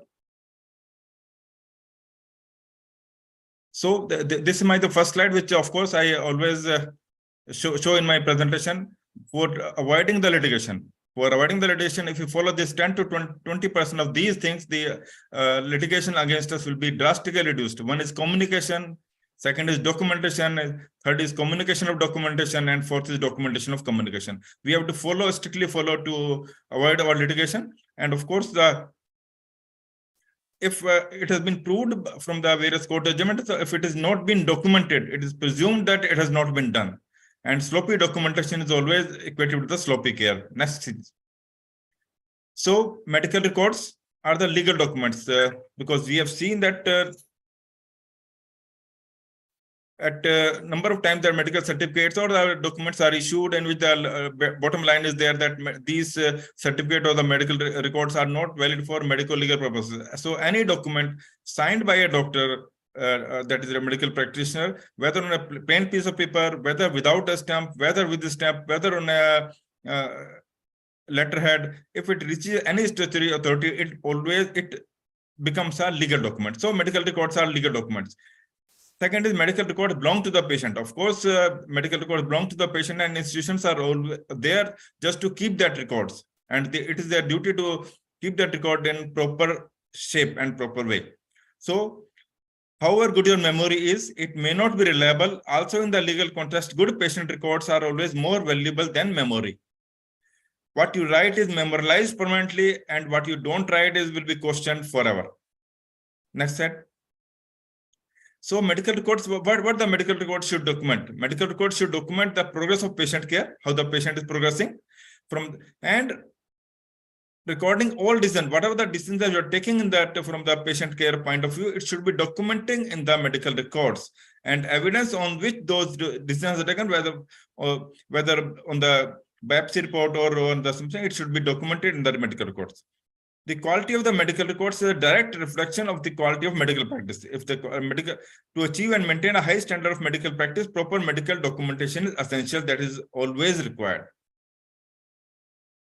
A doctor is bound to produce records when asked by any statutory authority, whether by State Medical Council, National Medical Commission, Consumer Court, Criminal Court, or any statutory authority ask for the record, you have to produce those records. And good record is always a good defense, and poor record will be a poor defense. Write reflective notes. Do not alter the records later. Do not hide or alter the facts on the request of the patient about his past and social history. We have seen that sometimes we doctor, just to acknowledge our non-patients, we try to alter the facts, and based on their request, and we land up in trouble. And one more thing is that doctor notes and nursing notes must tally, because most of the time it is seen that they sometimes the doctor's notes are put after the complaint is being filed, and when we State Medical Council just go through that two notes of doctor notes and nurses notes, there are drastically different, and we land up in trouble. So doctor's notes and nurses notes should be tally. So how long to retain? There are, of course, no different guidelines, but as for the Section 24 of Consumer Protection Act 1986, it says that 2 years for outpatient and 3 years for inpatient. As far as the IMC Regulation 2002, which says that 3 years for inpatient record have to be maintained. And as far as the NMC Regulation 2002, which of course is a proposed regulation at the time, in which it is mentioned that 3 years of inpatient and outpatient records have to be maintained. That means once the National Medical Commission Regulation 2002 becomes a law, we have to maintain the outpatient records also for 3 years, in addition to the inpatient records. As far as the medical legal cases records are concerned, the records are to be maintained till the case is disposed of. Next, please. So what is the importance of the documentation? Documentation is important that it facilitates good care. It provides a continuity of care. It provides a method of communication with other team members, because we have seen at Delhi Medical Council during the hearings that we doctors, because nowadays most of the patients are being treated under a comprehensive team of various specialties, and we doctors do not communicate with our team members. The MD medicine people is not communicating with a neurologist or a endocrinologist under whom the patient is admitted. They come at different times. They put it. Sometimes they put their notes. Sometimes they put their note. Don't put their notes. And because of that, patient care is being hampered for that matter. And it satisfies legal and ethical obligation, because it is a legal obligation also to put on the documentation. And most important is that it acts as evidence in all the courts. So, who is to document, what is to document, when is to document, and how is to document? Next, please. So who is to document, who's the responsibility is to document these records? So everyone who provides care to the patient is responsible for documenting the care and recommendations that have been provided, starting from the resident medical officer, then senior resident, consultant, nurse, physiotherapist, dietitian, etc. Whosoever is involved in the treatment of the particular care, he is responsible to document those records in the proper files. Then what to document? The two things are there. One is clinical notes and the discharge summary. It is in the inpatient records. So clinical notes and discharge summary are the two documents which have to be maintained by us. So what about the clinical notes? They need not be exhaustive, but from the patient information date and time, Then relevant history should be there. Physical findings, positive as well as important negative. Important negative findings, if there is any important negative findings during the physical examination, it should be documented in the records. Then the conclusion whether we are arriving at the provisional differential diagnosis or final diagnosis, it has to be documented. Any plan of action about that investigation, consultation, or referral or treatment, it should be documented. Then information given to the patient or substitution decision maker, it has to be documented that you have informed that patient relatives or patient about these about the prognosis, or it should be documented. Then name, signature, and designation should be there in the records, because we have seen at the Medical Council in our hearings, because there is no name mentioned below your records, your signature is not there, your designation is not there. Because of that, it is not able to find out who has put up the notes, because when the case come up for the district committee meeting in our district committee, so the hospital which is there with that whole team member, they are not able to identify who has put up the notes. So it is a very logical to have name, signature, and designation. So, and handover transferring vacation. So because suppose on the Friday evening or night, where the doctor is going on a leave, it should be documented in the record that in his absence, who will be taking care of that particular patient. And one more thing is that if a patient is admitted in the neurologist, the handover should be in the same category, same specialist. In one of the case, complaint came to the Medical Council because a patient was admitted under a neurologist going on leave. In his absence, the MD medicine person was seeing, but there was, of course, no negligence from the treatment point of view, but the complaint was there because in the absence of neurologist, the patient care was being given by a MD medicine person only. Next, please. So, about the discharge summary is very, very important from the point of view that discharge summary is the document which we are handing out to the patient or to the relative. So it is a very important document. So what the discharge summary should be mentioned, it should mention about the course in the hospital, what the treatment is being provided, if there are any complications should be mentioned, and what are the investigation done, and the report should be documented in the discharge summary itself. If there is a result patterning for the investigations, or some investigations are being advised to the patient, it should be documented in the records. In one of the case, in the discharge summary, the patient was operated and a sample was sent for the histopathology report, but it was not mentioned the discharge summary. And because of that, patient didn't get that report, didn't came to receive that report, and some complication, he went to another hospital, again investigation was done. So action was taken against the doctor for not documenting in the record the discharge summary that such and such sample has to be collected after such. So it should be, discharge summary should contain that if you are advising some investigation after say 15 days of say a CT scan is advised, it should be documented in the records. Then follow plans, what, when, and who, it should be documented in the discharge summary, and any instruction, it should be mentioned in the discharge summary emphatically. Next, please. So when to document? It will be best as soon as possible following an event. It should be documented in the record, because with time our memory trying to be fade. So it is ideal that we should record as soon as possible following the event. Next, please. Then how to document? There is this there is a standard format like SOAP. S stands for subjective. From our third year course, we should start with the subjective part, that is history. O stands for objective, that is physical examination. A stands for assessment of patient condition, whatever the patient condition that should be mentioned, and P stands for plan for further investigation or treatment. So if you follow this standard format, there will not be any problem for that matter. Next, please. So how to improve our documentation? It should be legible. Write date, time, and sign after every entry. Make entries immediately or soon after care is being given. Be thorough, accurate, and objective. Only used approved abbreviations. Avoid unnecessary comments and do not alter entry. Next, please. The emphasis should be on the accuracy of the document, relevance, completeness, timeliness, and confidentiality of the documentation should be maintained. as I told you about that inpatient records, that relevant history, clinical findings positive, we have already dealt that. Now, what about the outpatient records? Outpatient records are also very, very important, as I told you that once this National Medical Commission regulation becomes a law, we have to maintain the outpatient records. So outpatient records on the OPD, the brief, along with brief clinical findings and investigation score, provisional diagnosis or differential diagnosis, if we have arriving at any treatment, it should be mentioned, and any instruction follow-up. And most importantly, try to keep a duplicate copy, which of course, if this National Medical Commission becomes a law, we have to keep the records. Next, please.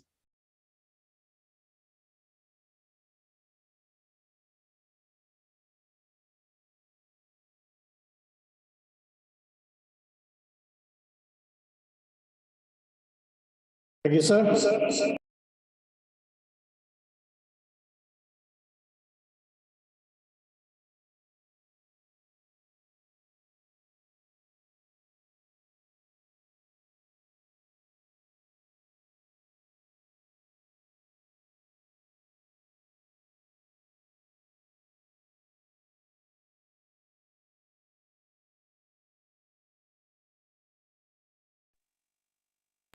Some technical lag. Thank you, sir. Thank you, sir. Can you hear me?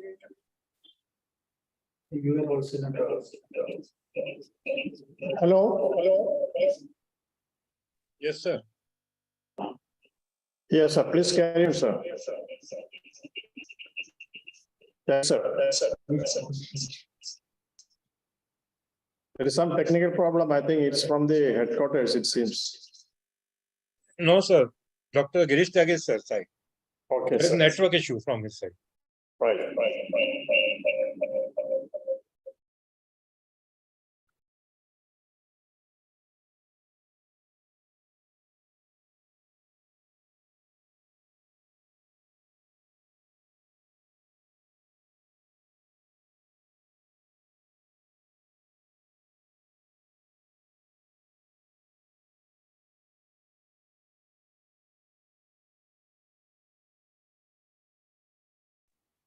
He will join soon. I just talked to him.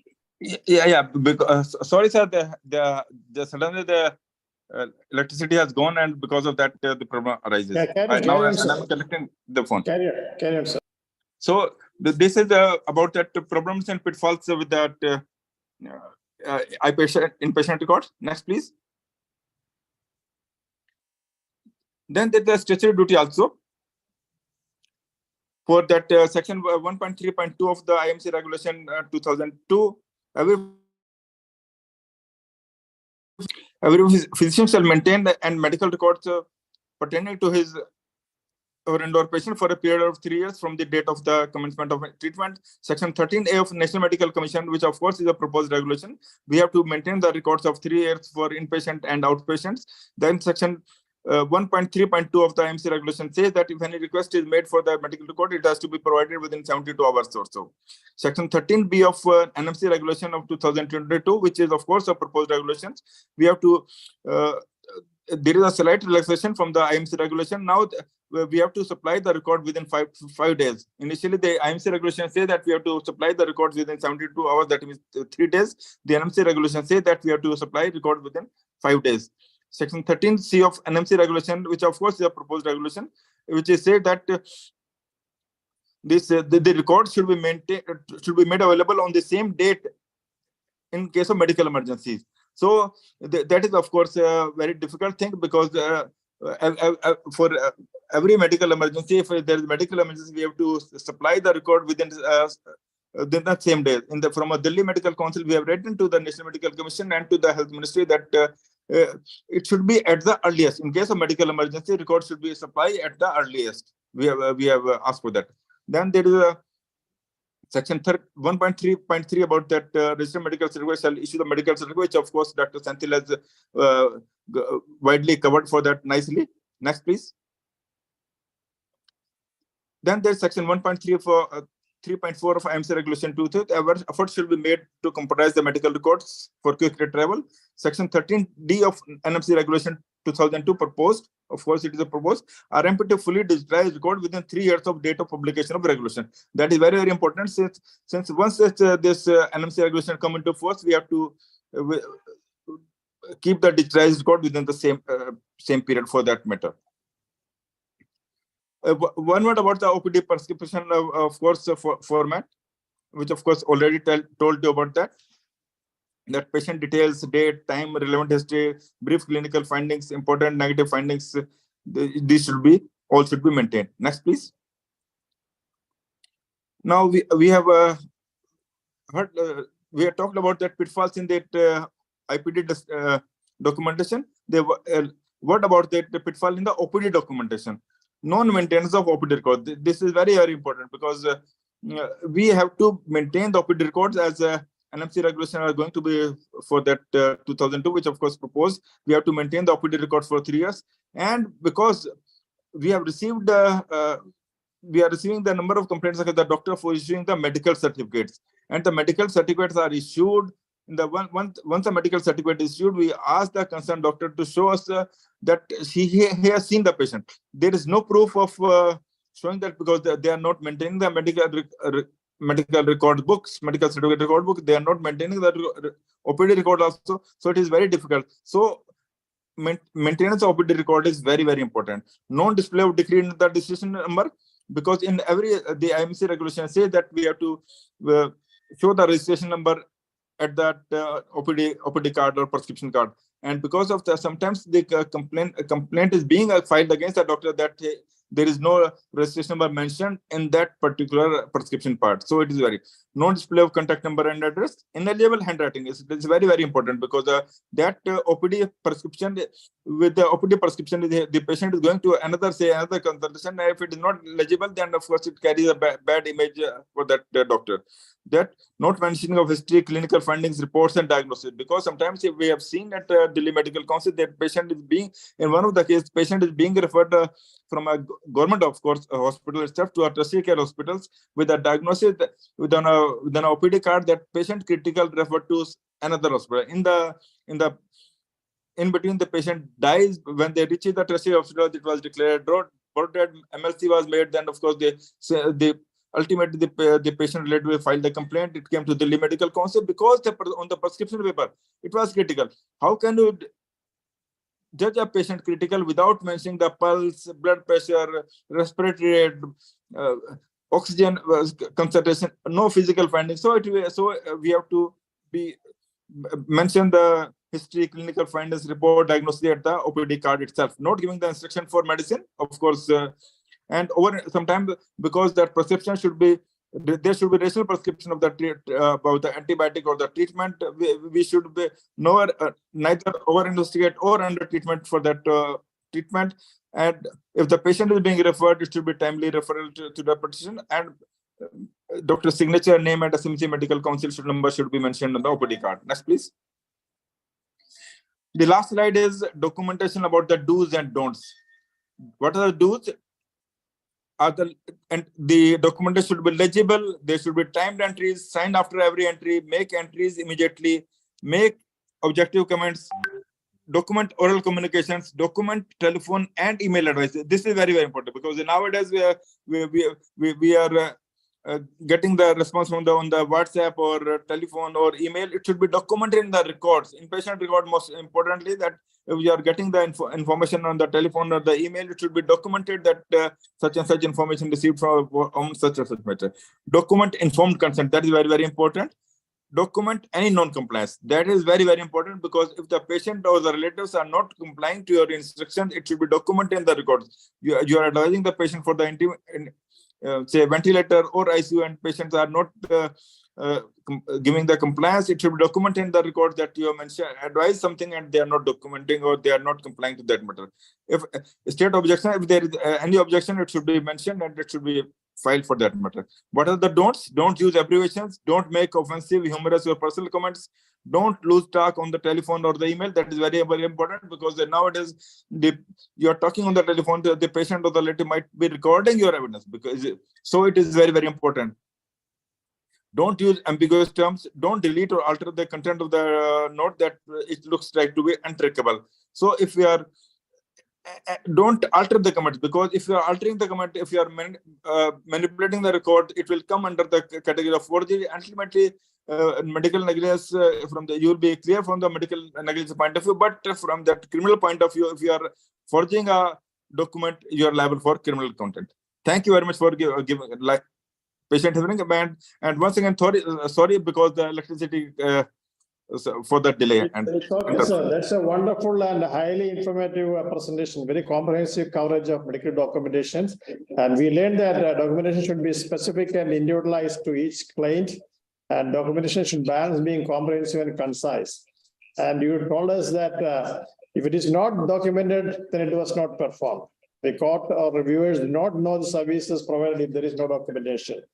So poor documentation means poor defense, no documentation means no defense. So we have to be very cautious, and we have been highly enlightened by this session by Dr. Tyagi, sir. Thank you very much, sir. Also, I would thank Professor Shivakumar Kumbhal for chairing the session along with me. Thank you, sir. Thank you, sir. Thank you. Now we'll move on to the next topic. We have a wonderful speaker, Dr. Shivakumar Vasudev from Kerala. He'll be talking on privacy, confidentiality in medical practice. The chairpersons are Dr. Ashok Roy and Dr. D.K. Sahai. Dr. Ashok Roy is a senior consultant pediatrician and development neurologist, past national vice president, and director of Indian Institute of Cerebral Palsy and Handicapped Children, Varanasi. He is an ex-editor textbook of pediatric infectious diseases, academic editor in IAP textbook of pediatrics and such things. Dr. Sahai, MS, ENT, DNP, LLB, is from Bihar, active member of our committee, formerly in Railways Medical Service, now at his own hospital, he is rendering services. He was the organizing committee secretary of CWC 2007 at Bodh Gaya, Bihar. So over to the chairpersons for the next session.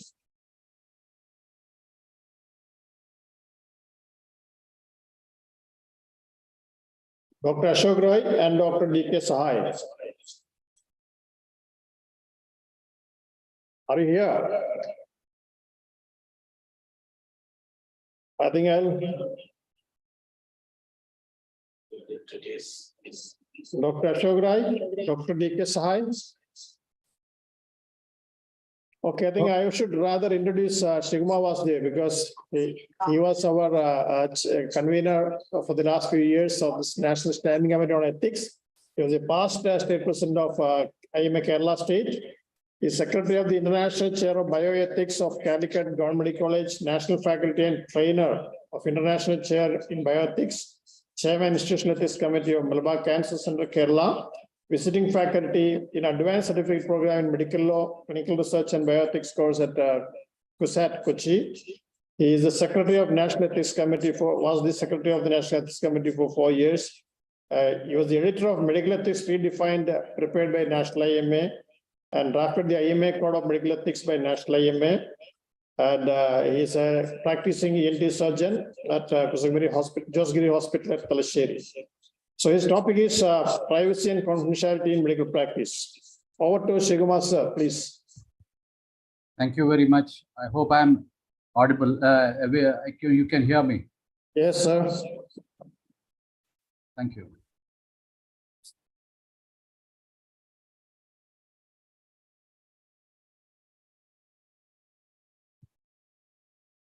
Good afternoon. My topic is privacy and confidentiality in medical practice. I think this is one topic which many of the doctors are not aware, and even the general public is not aware. I think I'll start away from where Dr. Ashokan had left. Very often the authorities, whether it's the state administration or the bureaucrats or the lawmakers, they make rules because they're not aware of what is the privacy and confidentiality, what are the rights of the patients. And even doctors, for a large extent, they are not aware of the rights of the patient and their responsibility as a doctor to maintain the privacy and confidentiality in medical practice. Today, we have a lot of litigations against how we are practicing, what are the medical legal. But in due course of time, with more awareness, I'm sure there will be a lot of litigations regarding privacy and confidentiality not being mentioned. So I think it is very important that every doctor knows what are his rights and responsibilities as a medical practitioner in maintaining privacy and confidentiality of patients and their data? Well, it's just a food for thought.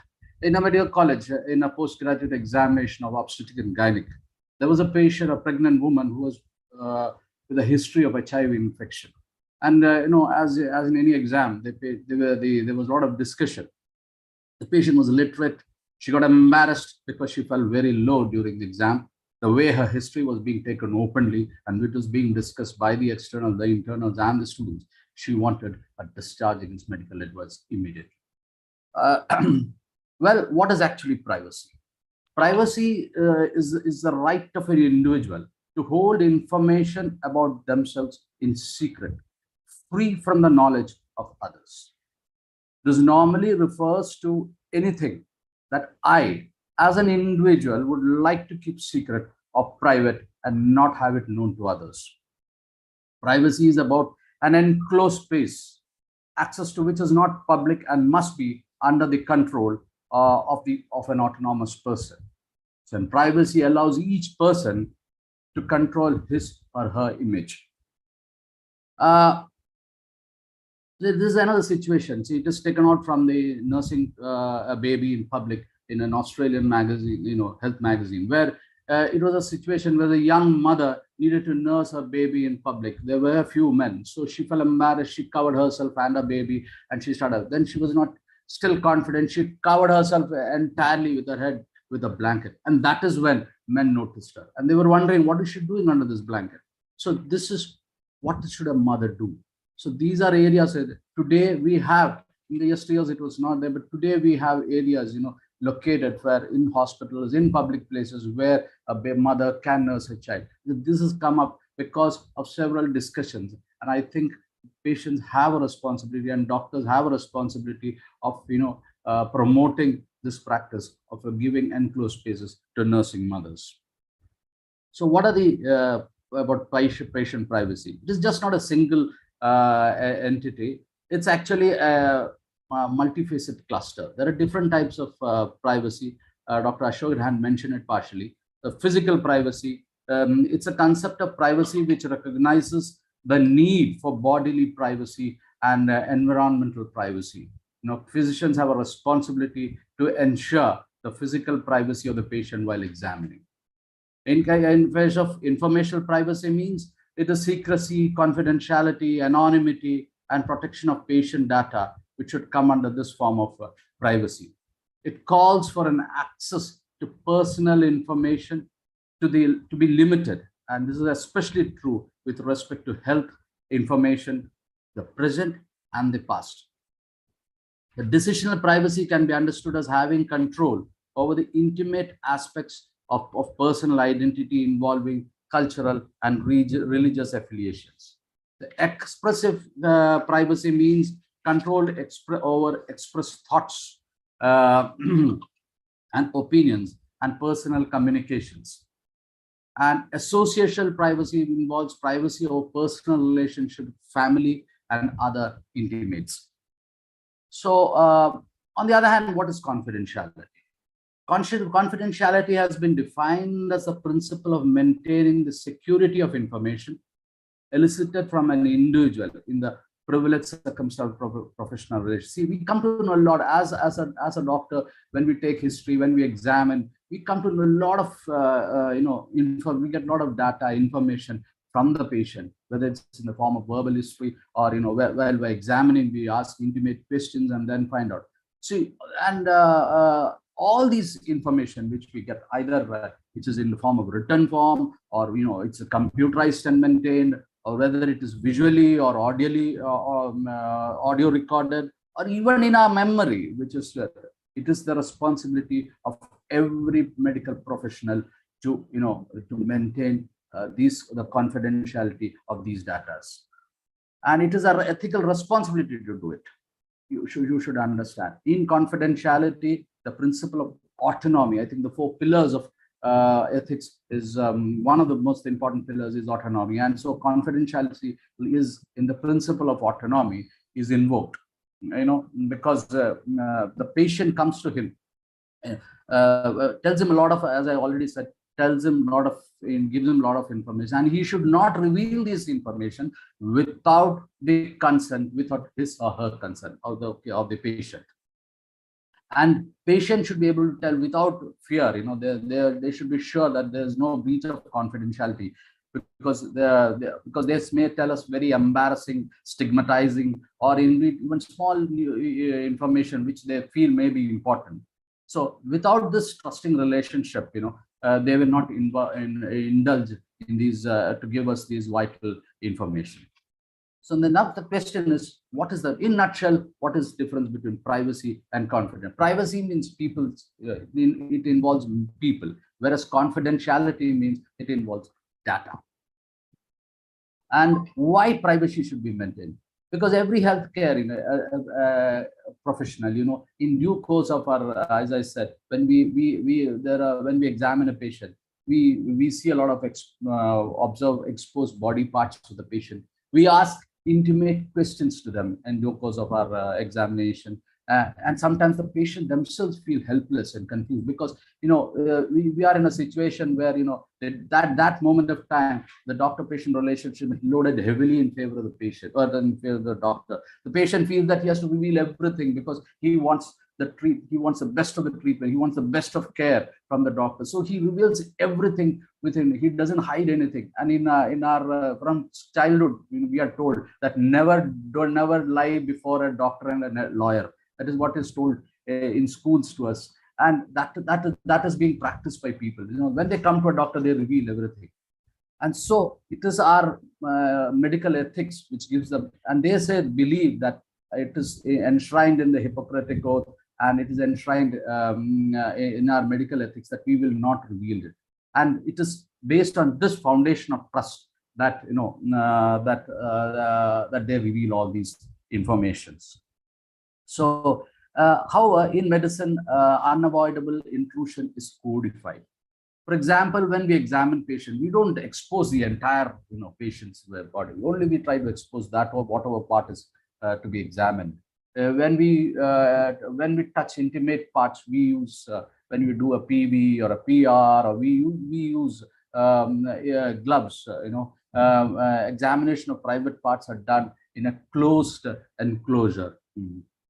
And when we, specific permission is taken in order to publish medical data. If we could not take this data as permission, it is anonymized. I don't think I have to highlight how it is anonymized. You all know how it is anonymized. And these are the important. These are codes which exist. And as I already said, this breach of trust in doctor presence. Most patients, they are capable. Whenever you disrespect their privacy, they are capable of understanding it. Don't think they don't, and they feel deeply, hurt. They find it humiliating. Sometimes it happens, and sometimes the patient resent the act of exposure, even if the information disclosed is of a practical consequence. I take this. I have to emphasize on this slide because many of the doctors, I know of a young radiologist, female radiologist, who said that when she, many patients come to her because she's a lady radiologist for the ultrasound of breast or something, and her colleague who's in the hospital, they just male doctors, they just barge into the room despite the staff standing outside says, please don't go in. He just barges into the room and opens the door and talks to this radiologist, and this patient is lying exposed. So she feels embarrassed. The doctor feels embarrassed. The doctor feels hurt. The patient feels hurt. I think the male doctor is doing it because he's unaware of what he's been doing, or he is apathetic to the situation, or he does not respect the privacy. Whatever it is, I think every doctor, there will be very many instances like this in various situations. They should be careful of how they conduct themselves. And so in many circumstances, publicizing these, as I said, these facts, they can lose their job, they can lose their partner, their social standing also. And moreover, stigmatization is another in societies where prejudice is there. When medical conditions are revealed, there is a lot of stigmatization. Now, this is one important aspect which people don't understand. You know, you have clinical observer procedures and there are observers. In a teaching institution, it's fine because a patient, when he comes to a teaching institution, he knows that there will be students, there will be people who will be observing the procedure. But whereas in other institutions, non-teaching institutions, where you suppose you're doing a surgery and someone else comes and says, okay, I want to see the way you are a renowned surgeon, and you know other people come and say, I just want to learn from you, I just want to know, I want to observe, I just come as an observer. I think it's your responsibility to inform the patient and take a consent. I think many people are not doing that. The observer should understand and he has to agree to the standards of medical privacy and confidentiality. And these are done when a patient has the decision-making capacity. Suppose the patient doesn't have a decision-making capacity of the surrogate fellow person who should he should get a surrogate consent, or from a person who's authorized to take decisions on behalf of this non-decision-making capacity patient. And you know, while recording suppose for educational purposes, you're recording. Again, you have to obtain a consent from the patient. You have to ensure that all persons present here during, even these technicians, you know, who will be recording, all these should comply with the principles of privacy and confidentiality. You should restrict the recording of procedure involving only patients who have decision making. If at all you're doing of a patient who is lacking decision making, again, as I said, the authorized decision maker or the surrogate person should be giving consent. You cannot and should not do it without consent. And you should inform the patient when you're asking for them for the consent. You should inform the patient what is the purpose of recording this, who is the intended audience you're going to tell, the potential breach. There can be a breach of confidentiality. The participation is voluntary, and the patient can say, no, I'm not interested. That should not, and you should assure him that just because he has not participated, he's not given a consent for audiovisual recording, he will not, his care of his treatment will not be affected. It will be no way compromised. That is what he has to be told. Suppose sometimes, you know, he can withdraw at any time. You can be told suddenly, the patient in the middle of the thing, he says, I feel uncomfortable, please don't record it. Again, he should be told he can do it, and his treatment will not be compromised. And using of this record should be only for educational purposes.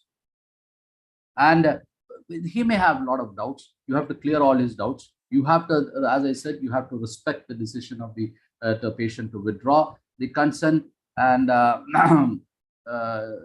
information gathered should be given the same protection which you give for your medical records. And I just would like to add on to this. I have seen doctors who what they do is they keep a monitor outside for their relatives. I don't know why they do it, for their patients' relatives to see it. What is the gain by it? And I know of an ENT surgeon who does it. He just puts I'm an ENT surgeon. I've seen he puts a monitor outside and sees it. And when there is a excessive bleeding or something, he just switches off the camera. Then he cauterizes it. When the field becomes clear, he again switches on the camera. I think I would consider it, it's my personal view, but I would consider more of a gimmick rather than trying to help the patient or giving confidence to the relatives. I think that's because there the privacy and confidentiality of the patient is being affected. So I think these are things which we have to discuss within us, within our various bodies, associations, and formulate, make people aware of where there's breach of privacy and confidentiality. Telemedicine is one thing which is Dr. Uttare is here. I know that he had spoken on telemedicine last year, and one of the most important fallouts of telemedicine is the privacy of patient. In fact, telemedicine was not legally allowed till the outbreak of this COVID pandemic. Now the government has given it, and it is an area where now it is free for all situation nowadays, because till they have said that the no holds barred type of practice is being allowed, because till the guidelines the government is preparing certain guidelines of how to practice telemedicine. But telemedicine, even before this pandemic, radiology was one area where I've seen people, practicing telemedicine. And here Patients are not aware, that the patient, you take a CT scan and then send it to it. The patient is not aware who all is seeing it, which all instruments is storing it. It may go from one computer to another computer, from one mobile to another mobile. Who is reporting it? Which doctor is reporting it? Who is he? What is his competence? Whether he is a registered medical practitioner, whether he is a radiologist, nothing is known to the patient. So these are things which have never been discussed, and I think it undermines the autonomy of the patient. And the physicians need to ensure the confidentiality of the patient's electronic data. And it's essential to have a strong privacy and security policies to enhance patient confidence and trust. As I said, it is because of the ignorance of the general public that many litigations are not coming. But once the patient becomes more and more aware of their responsibilities and rights, I think there will be a little more and more. So I think doctors have to be geared up, have to be sure of what they are doing. And why is actually confidentiality important? Patients, routinely share, as I said already, routinely share personal information with care providers, and it is this trust because they believe, they trust the patient. This doctor-patient relationship is based on this trust, and if this confidentiality is not maintained, it would definitely be diminished, and the patient is less likely to share sensitive information, which would negatively impact the care, and we would not come to a right conclusion. We could not come to a proper diagnosis. I think that is one very important aspect of confidentiality. And as far as research is concerned, is another area where respect for patient privacy and maintenance in confidentiality is very important. This is all the more where area of research is related to diseases or conditions that are stigmatized in society. It is the responsibility of all researchers to maintain the confidentiality of the research participants, because it helps to establish trust between, as I said, the research patient and the researcher. It reduces the worry on the part of the individual. It maintains the participant's dignity. The participants feels respected. It gives the participant control and promotes the autonomy. And why respect confidentiality? Again, as I said, trust is an important aspect. There are it would be one should be able to communicate symptoms that are often embarrassing.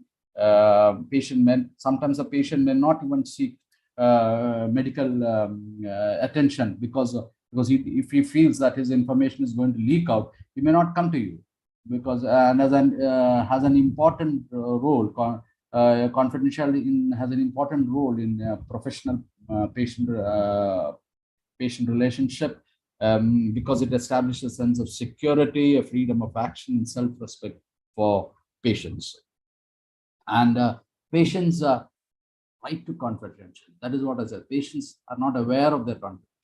Patient information must be confidential even after death. This is a very important thing which we should remember.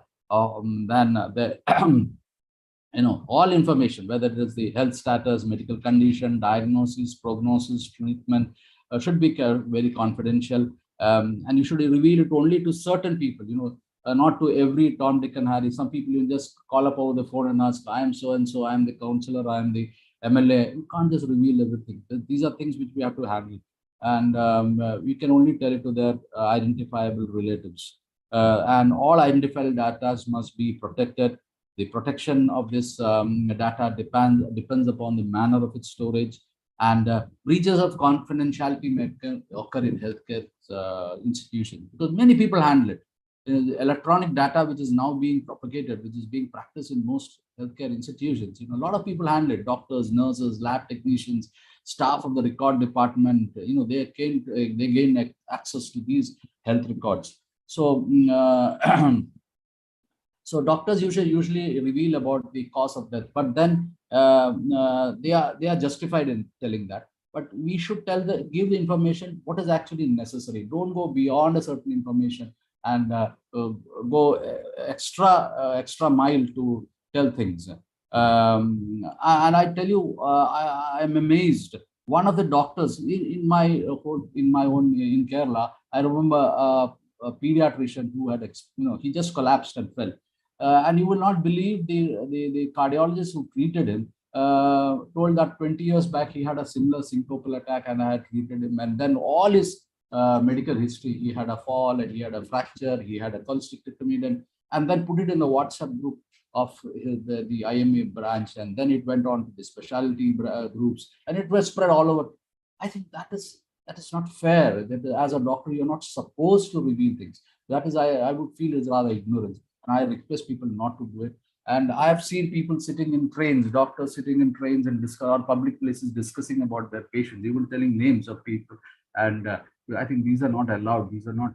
This is illegal or unethical to do such things. And when can you disclose without consent? There are areas where you can disclose without health information can be. One is when you discuss with other professionals who are providing care, and you are to the concerned authorities where the disclosure is required by the law. For example, from the patients are having the notifiable diseases, or they are not deemed to fit to drive, or suppose a person suspected of child abuse. These are things which you should be have to disclose to the concerned authorities. Or third party, when patient feels that the patient might seriously harm oneself or other individuals. He has a homicidal tendency, suicidal tendencies. I think he has HIV, and if you have to tell your his partner, these are things which are very important. And when disclosing personal information, should to the minimum necessary only should be told, and if possible, tell the patient that I will be revealing these, I'll be disclosing these informations. Confidentiality after death, as I said, again, have the responsibility of protecting it. Doctors have a responsibility, of disclosing it. Only it should be if you're going to tell them, a prior consent or instruction should be taken. Suppose he has certain disease, and you have to tell them. And to those persons whom the patient has given consent, when it's required by the law, as already mentioned, when a doctor feels that revealing the information would prevent harm or benefit individuals or the community, for medical research or education, if the personal identifiers have been removed. In all situations, physicians should reveal only minimum necessary information. And patient information outside an existing doctor-patient relationship. Sometimes physicians are asked to assess individual's health or disability on behalf of an employer, sometimes, or an insurer or a third party. In such cases of medical insurance, there is a possibility of breach of confidentiality. So, when conducting third-party assessment, physicians may disclose information to a third party. It should be done only following a written or a documented consent of the individual when it's required by the law. Again, when disclosing information to third parties, as I said, should be only to minimum necessary, and inform patient about the purpose. This is another important area. Representatives of medical manufacturers. Sometimes you have a laparoscope or you have some important instrument, and the person comes to you first time you're doing initially, and he tells you this is how you. That fellow will also be there. He's got nothing to do with the case, but he will be there. And in such cases, suppose you are having nowadays we have the surgeries. It will be done in the OT, and it will be displayed somewhere else. Conferences, it would be displayed in the some other hotel, and there will be people. You are in a different setup, and that fellow also comes up with all the workshops are coming, and that fellow comes up with all the equipment. So that way, the physician should verify if the representative has the requisite qualification. And number two, he should ensure that will uphold the respect for patients' privacy and confidentiality, and is supervise that the representative function within the limits of his or her training. So these are important things which, as a doctor and as a usually famous people conduct such workshops, and I think they should be aware. I'm sure most of them are aware, but still, if anyone is not aware, I thought I would take this opportunity to tell them. This is a picture where you see a privacy and confidence, a combination of privacy and confidentiality. Well, I'm not going into dilemmas. There are several dilemmas. I'm not just going to them. Thank you so much for the attention. Thank you, Shivakumar sir, for that wonderful presentation. It was highly enlightening that there are occasions where most of us violate this confidentiality and privacy rules and regulations. And I see there are a lot of questions coming up in the chat box. So we'll have discussions afterwards. And now I think move on to the next session. That is by Dr. Shivakumar Utre. He'll be talking on doctor-patient relationship. The chairpersons are Dr. Ravindra Reddy, once again, and Dr. Siddhartha Bandyopadhyaya. Dr. Ravindra Reddy, already I have introduced him. Siddhartha Bandyopadhyaya is a member of Standing Committee of Ethics and senior leader from West Bengal, branch secretary, family physician, and a council member. Ravindra Reddy sir is a senior pediatrician and neonatologist. So I will. Yes, is Dr. Shuk? Ravindra Reddy sir, please. Yes, I'm introducing Shivakumar sir, Dr. Utre. Hello, Menon sir. Yes, sir. Yes, sir. Yeah, I'm introducing Dr. Shivakumar Utre. Shall I? Yeah, please. Sir, Dr. Shivakumar Utre is a former chairman of Maharashtra Medical Council and a retired professor of surgery from Grant Medical College, and now vice president-elect of National IMA team man, balanced, non-controversial, very well versed in the ethics and the medical council regulations. I, as the chairman of Telangana Medical Council, used to interact with him many times, and he is quite knowledgeable. I'm sure his talk on doctor-patient relationship will be definitely entertaining to the viewers. Thank you, sir. Thank you, Dr. Utre, Dr. Bandyopadhyaya, sir.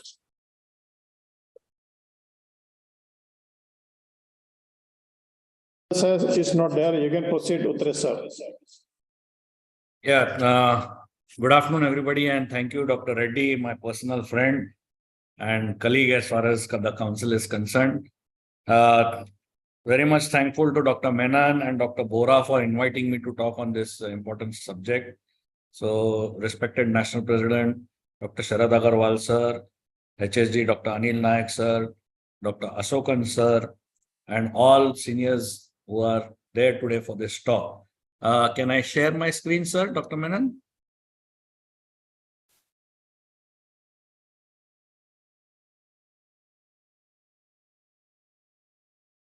Yeah, can you see my screen, sir? Yes, sir. Yeah. So today the topic which was given to me was, talking about doctor-patient relationship. And this is basically the fulcrum or the central point of whatever ethics we are talking about today in today's world. It starts from this very doctor-patient relationship and how this relationship should be there. So we will just go through the different aspects, different, types of doctor-patient relationships which are there. But what you have to understand right in the beginning of my talk is that this relationship is a formal agreement. So it is a legal agreement with a serious commitment. So as soon as the patient walks into your consulting room, this relationship starts, and whatever you interact with the patient, whatever you write down on the paper, how you interact, everything comes under this doctor-patient relationship. And what you have to understand that even if the patient does not pay for it, just like how if they come to the government hospitals or the medical colleges or something, they're not paying for it, yet the responsibility and liabilities and the obligation on part of the physicians towards this relationship does take.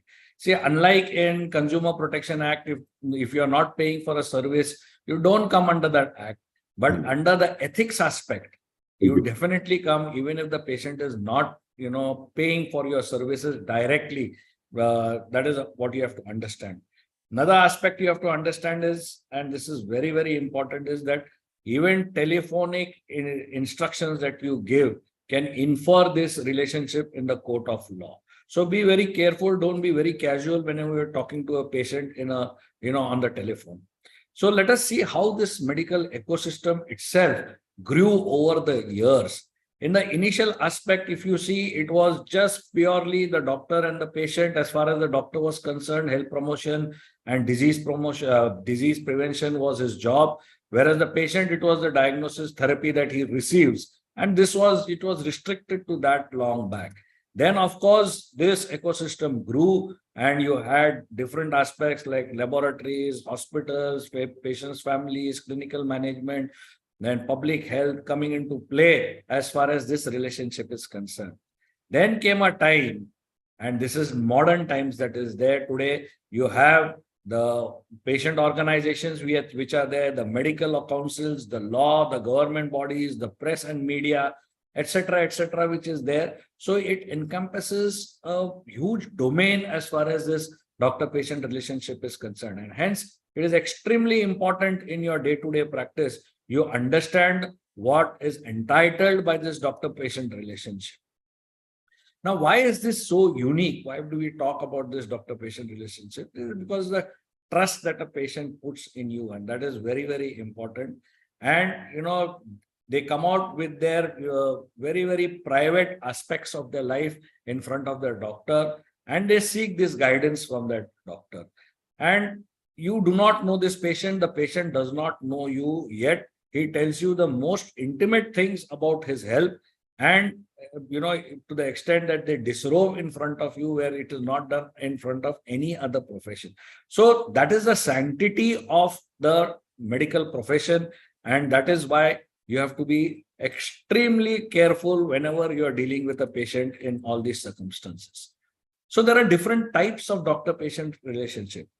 There was this paternalistic, relationship which was there, which was in the old times, where the doctor was the main focus of everything, and he used to play the role of a parent. So just like how our parents tell us what to do, you're supposed to do this, the doctor used to say that you are supposed to do this, and this patient used to follow the doctor explicitly. So this was the paternalistic type of doctor-patient relationship, and it was tightly controlled by the doctor. The patients had very very few things that they could interfere with whatever the doctor is saying or interact with the doctor, and this is what was going on for years.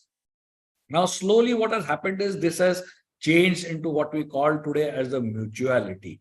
In mutuality, both the doctor and the patients are equal partners. And basically, as they say, this is a meeting of two experts. On one side, the patient is an expert as far as his medical problem is concerned. So you have to listen to him in details. And on the other side, the doctor is an expert as far as giving the management and the treatment is concerned. So this is just a joint venture between the doctor and the patient. And this is today what is being followed everywhere commonly as far as this relationship is concerned. Then, in mutuality, basically it becomes the patient who becomes the central focus.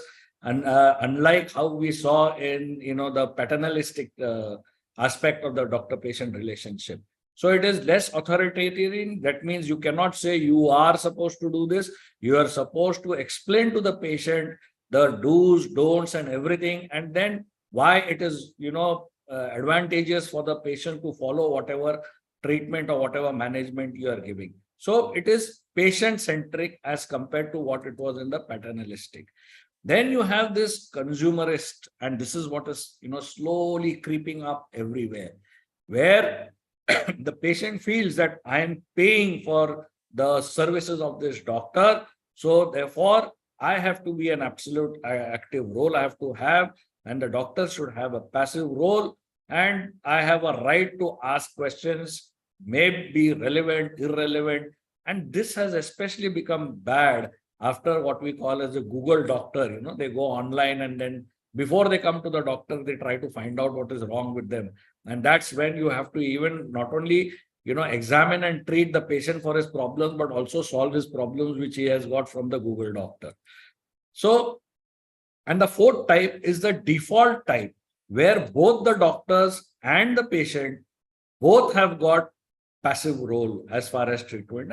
And this is not something that should be encouraged at all, because this will cause a lot of problems, lot of misunderstandings between the patient and the doctor. And even treatment wise, it is going to be, it is going to be suffering as far as the patient is concerned.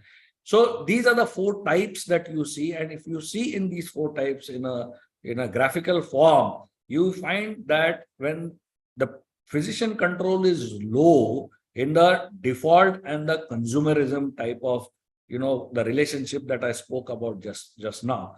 And the physician control is high in the paternalistic and mutuality, out of which, if you see, the mutuality is the best way for both the patient and the doctor. So we should go for this type of a relationship as far as the doctor-patient relationship is concerned. So if you see, the paternalism that it was there, because the physicians in the past were people who have higher social status that was there. The doctor was a person who used to be the know-all person who was there. They used to treat us like semi-gods, and therefore whatever advice is given by the doctor was supposed to be the paramount and mandate as far as the patient is concerned. In mutuality, basically, because why it has converted into this type of a relationship is because now our patients have become highly educated. The economic status has also improved. The patient's autonomy, the concept of patient autonomy has come into play, and therefore he has got the ability to ask questions to his doctors, and it becomes his fundamental right that he, can ask these queries as far as his doctor is concerned. So basically, what are the principles? Let us come as far as the doctor-patient relationship. So, that is, I think this is a standard thing that majority of us know. That is, the principle of non-maleficence means first, do not do any harm whenever you're treating. See to it that no harm comes because of your treatment to that patient. Then the principle of beneficence should do only that it will benefit the patient. And this comes into play, especially, in an oblique way, where, excess of investigations you should not ask, and, excess of medications you should not do. So whatever you do, whatever you advise to that patient should benefit to that patient.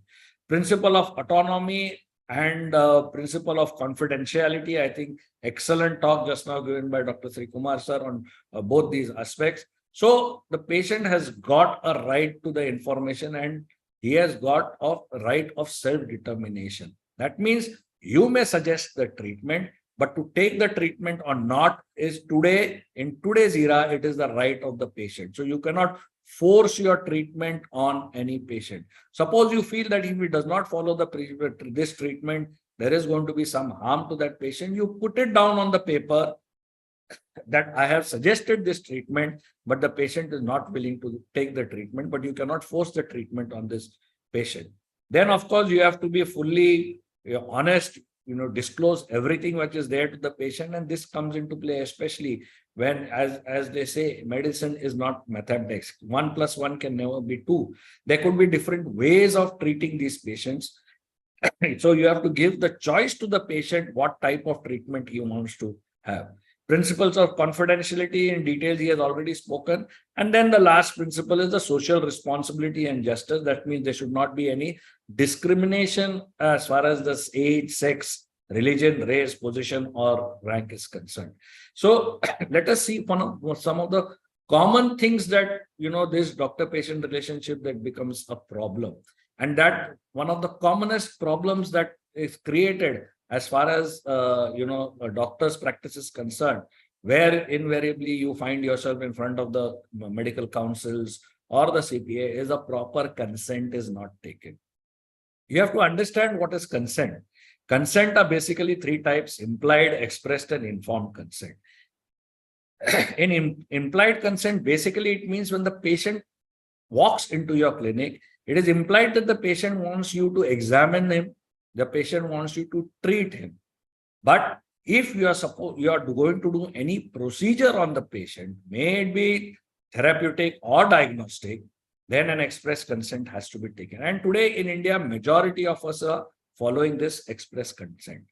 But times have changed, and just like in the Western country, how informed consent has become primary, we also slowly should be turning towards this informed consent, which is practiced normally in all the Western countries, where all the details are there. It's a huge chapter. If we go to talk about informed consent, all those details, I think someone else will be talking as far as this ethical platform of IMA headquarters is concerned. Medical confidentiality, excellently just now spoken about by Dr. Sri Kumar. And it is basically that whatever is spoken to you or told to you, you cannot divulge outside. Remember that, what I find a lot of my colleagues, especially when they see any, interesting case, immediately they take photographs and they put it on WhatsApp in all their doctors' groups, saying that this is a unique case I saw and this is how I treated. Let me tell you, if by putting up these photographs, the identity of the patient is revealed, you can be hauled up in any of the courts. So please do not do that. If you really want to do, especially when you're doing presentation and everything where you cannot hide the identity, please take it down in writing from the patient that the patient is consenting that you can use this particular photograph or this particular video which identifies the patient, and he's allowing you to do that. So take that consent only and then go ahead. So, as far what is the root cause of all these problems that we are finding nowadays as far as the doctor-patient relationship is concerned? This is basically because commercialization of the medical profession has taken place. Right from the education, medical education itself, today it has become commercial. I still remember when I did my MBBS, I paid around 250 rupees per term. That is all that I paid. But today it is in lakhs that the students are paying. So as soon as they pay in lakhs, when they become doctors and come out in practice, the first thing they're going to think about is, how can I recover this money which has been paid for my education? Then there is high level of corruption in the healthcare industry itself, where patients are nowadays dreading to go, especially, if they have to go to the corporate hospitals and all, where they dread that maybe they may be fleeced or whatever it is. And therefore, that this is what has, the health industry has been converted from a service industry into a commercial industry. The lack of family doctors. I still remember that in the old time, whenever the patient and, the family doctor or the family physician used to be the between a consultant and a patient. And invariably, if the patient did not understand what that consultant says, he used to immediately go back to his family doctor. The family doctor used to get in touch with the consultant, and he used to explain to the patient in the patient's terms which he would understand of what exactly is the problem. Now, with the dearth of family physicians that we are seeing everywhere, and this whole breed is getting extinct, I think that is also plays a great role as far as deterioration of the doctor-patient relationship is concerned. Then, of course, emergence of specialty, multi-specialty hospitals. It is a two-way problem over here. These hospitals have cropped up everywhere, and the fault even lies on the part of the patient also, because we see today nowadays patients directly go to the consultants. Ideally, just like if you see in the Western countries, you cannot go to a consultant unless you are referred to a consultant by the primary physician, because that physician knows exactly where to send you, which specialty to send you. But you find today, especially in pediatrics, that we are finding very much, where the parents directly pick up the child and go to a pediatrician, consultant pediatrician, and then they talk about that the consultant did not give me time, did not communicate properly with me, I did not understand what that consultant said. So this is a two-way problem that we see as far as this doctors and patients are concerned. So if you see, then of course the poor doctor-patient relationship which is there that we see nowadays, that is another thing that basically is causing a lot of problem, where especially in the rural areas you find that there are very few doctors. Even today, the percentage of doctor to the patients or the general population is concerned is still low. But the most important aspect is that the 70% of the population resides in rural areas where the ratio is 6 times lower, and about 80% doctors and 75% dispensaries and 60% hospitals are today located in the the urban localities. And therefore, the rural population does not, receive these good medical services. Then there's advancement in medical technology. So medical technology has advanced in leaps and bounds, all of us know, and therefore the cost of medical treatment has also increased. But this is not, understood by the patient. The patient still expects you to give the best of treatment, but at the least of least of payment or expenditure. That is a big problem that has crept into our day-to-day practice. Consumer rights in a huge way, and here you have, the patients' rights group and the citizens' rights group, who basically are there to find what is fault with the doctor.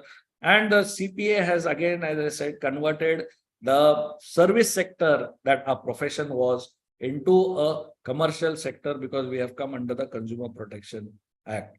But let me tell you, in most cases, they believe that the physical assault or vandalizing a medical facility is the best act to resolve, because the patient wants instant justice. So he feels the instant justice can be had only when there is assault as far as on the doctor or his establishment is concerned. And this is creeping up, and almost every second day we find somewhere or the other the establishments are being broken up by the relatives of the patients whenever something goes wrong. This is the worst thing that is happening as far as a medical profession is concerned, I think, and all of us have to see that we not do this. What we call as peer criticism or medical jousting as the common word that is used. Invariably, during my tenure as a president of the Maharashtra Medical Council is concerned, whenever we used to hear the cases, we used to find that when the patient comes to us and we used to ask the patient, why do you feel that the treatment that this doctor has given you is wrong? You know what they used to say? Because we went to the second doctor when there was a problem because of the treatment of this doctor, this second doctor told us that the treatment given by your previous doctor was not proper, and therefore we have complained against this doctor. So please do not do this. I tell all my juniors, suppose you find that the patient has come after taking treatment from some other colleague, and you find that the treatment is different, is not proper. Do not come out and say that it is not proper. What you can tell the patient why you are changing the treatment is that maybe during that situation when you had gone to that particular doctor, your situation was different. He treated you that way. Today, your situation is different, and let me treat you in this way. So this is the best way for you to do it, instead of, coming out openly and saying that what treatment was given by a colleague is wrong, because this causes a lot of problems as far as our medical fraternity is concerned. So poor communication skills, that is what basically what we find. And let us just see some of the studies which have been done as far as, this poor communication skills is concerned. So there was a study in JAMA which said that doctors do more talking than listening. And they found that on an average, that the patient were only allowed to talk for 23 seconds when they entered a consulting of the doctor and started talking about their problems. So the patient always feels that he was not allowed to completely come out with his problems. And beyond that also, they found that if just 6 more seconds were given to that patient would have been satisfied that the doctor has, listened to whatever I have said. Then invariably, this is emotional health has come up in a very, very big way everywhere. A lot of, we are finding psychosomatic disorders more and more nowadays. So let us take the patient holistically or as a full patient, instead of trying to treat only what problem he has come to you with. And definitely the patient will feel much better and he'll recover much more faster. Then the amount of time that you have spent with the patient, information that you have given to the patient is always misjudged by the physician. This is also a study which was done where, they were asked, doctor, how much time have you spent with that, patient? When they had spent about 1 minute, The doctor came out and said that around 9 minutes. So these are all studies which have been done. The papers have been presented. So a doctor feels he has given more time to the patient, but he has not given. So let us, give much more. I know many of us are very busy, a lot of patients we have, but that is no excuse for not taking proper care of every patient that comes to you. So give him more time. Then what happens is, if you see that, there was a study done about 45 patient malpractice cases which came up with court. And what they came out with was that the doctor did not communicate with me properly, and therefore I have filed a case against this doctor. So basically, because of the lack of these communication skills that we are seeing this problem. So what do you mean by communication skills? So basically, there are two aspects to a communication skill. We feel that there is only one aspect, and that is the content skills. That means you ask questions, you take answers, you give the patient answers, give them information. That becomes a content skill, which majority of us are doing it. But what is important is also the process skills. That means how you say something to that patient. So that becomes very, very important. How as far as how the doctor asks question, how well he listens to whatever the answers are given by that patient. All these goes into having a good doctor-patient relationship, where the patient will have much more confidence in you. Otherwise, the patient feels that you have not listened to him properly, and therefore, something goes wrong as far as the communication is concerned. So we have seen, and this is a known thing in medicine also, what we call as the placebo effect. Majority of the patients feel good just by coming to a doctor, meeting a doctor, telling their problems to the doctor. Even if they have, given, placebos, they feel all right. And this is what basically is the problem that we find, that the advice, reassurance, and support, if not given by the doctor, means this goes beyond just prescribing medicines. Then you find that the patients don't recover as well as you would like them to recover. So, and when do these, how do the patient react, whenever there is a problem or wherever there is a breakdown in this doctor-patient relationship? So either they can react verbally by expressing the dissatisfaction, then argumentative, non-payment of fees, which is very, very common, where they say that I have not been treated properly by you, I have not recovered, so why should I pay for your services? Then, of course, they can file complaints in the civil consumer courts, in the criminal courts, at the state medical councils. And a thing which is becoming very common nowadays is instant justice. As I said, they think that they should get instant justice, and that is by destroying the clinic or hospital of that doctor, and by assaulting the doctor and his staff over there. So a model patient-doctor relationship should be based on trust, compassion. It should be an open and honest communication. Many a times we feel, and I've seen a lot of my colleagues, especially if the patient has got some, say, malignancy or something, they try to hide it from that patient. They will tell it to some relative who comes with that patient, but they don't want to talk about it openly with that doctor. Those days are gone. Today, that patient can pull you up saying that you did not tell me how bad my condition was because you have not discussed my case with you. So that again may create a lot of problem. And then, of course, last but not the least, the respect that you should give, to that patient. So respect what the patient says. Heed to whatever complaints he tells you. You may feel it is irrelevant, but it is very, very relevant as far as that patient is concerned. So what are you supposed to do? How do you cultivate this relationship? Remember that the patient desires to be known as a human being and not just, as an entity who has come to you for the treatment. So that is so the psychosocial issues of the patient, of his family, of his job, which was done in the past by the family physicians, that is definitely lacking nowadays. So solicit the patient's concerns and opinions through an open-ended question. So ask him questions which are direct questions where the patient can come out with the answers instead of negative questions questioning him. Then improve the patient compliance, work on mutual trust. Definitely, the patient will follow whatever you say if the patient has full trust in you that you are going to treat him properly. This is another very important aspect, especially for the hospitals, and that is that in the hospital itself, you should have a redressal system to address the patient's complaints, because the patient does not know where to go whenever there is when the patient feels that something wrong has been done to him. So he wants to vent out somewhere, and if he can get a place where he can instantly vent out, and that is a redressal system that you have developed in your own hospital, where the patient can come out with what his problems were, where you can explain to that patient why what he is talking about is not proper and proper treatment has been given.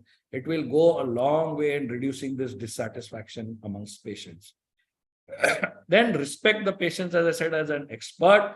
Remember that whenever you meet a patient or a patient comes to you, it is a meeting between two experts. He is an expert as far as his problems are concerned. You are an expert as far as managing those problems are concerned. So both have to work on a single platform, instead someone becoming higher or someone becoming lower. So basically, what is the take-home message? Make the care of your patient your primary concern, your first concern. Treat every patient politely and considerately. Respect patients' dignity and privacy. Listen to patients and respect their views. Give patients information in a way they can understand. Respect the rights of the patients to be fully involved in the decisions that they are going to take. So even if there are some other methodology by which that patient wants a treatment, maybe he does not want a particular surgery, he wants a conservative line of treatment, it is a right to have that. Then your professional knowledge and skills have to be kept up to date. That means that is the importance of doing CMEs, CPDs, because medicine is changing. Every 3-6 months you find something new coming into medicine. So you have to keep in touch with that. Recognize the limits of your professional competence. Another very important aspect. So when a patient comes to you, if you feel that this is beyond your competence or beyond your knowledge, what problem he has, please refer the patient to a higher institute, higher consultant, or whatever it is, so that the patient can get the best treatment instead of trying to do permutations and combinations as far as the treatment is concerned. So don't do that. Be honest, trustworthy, respect and protect the confidential information that the patient has given to you. Make sure that your personal beliefs do not prejudice your patient care.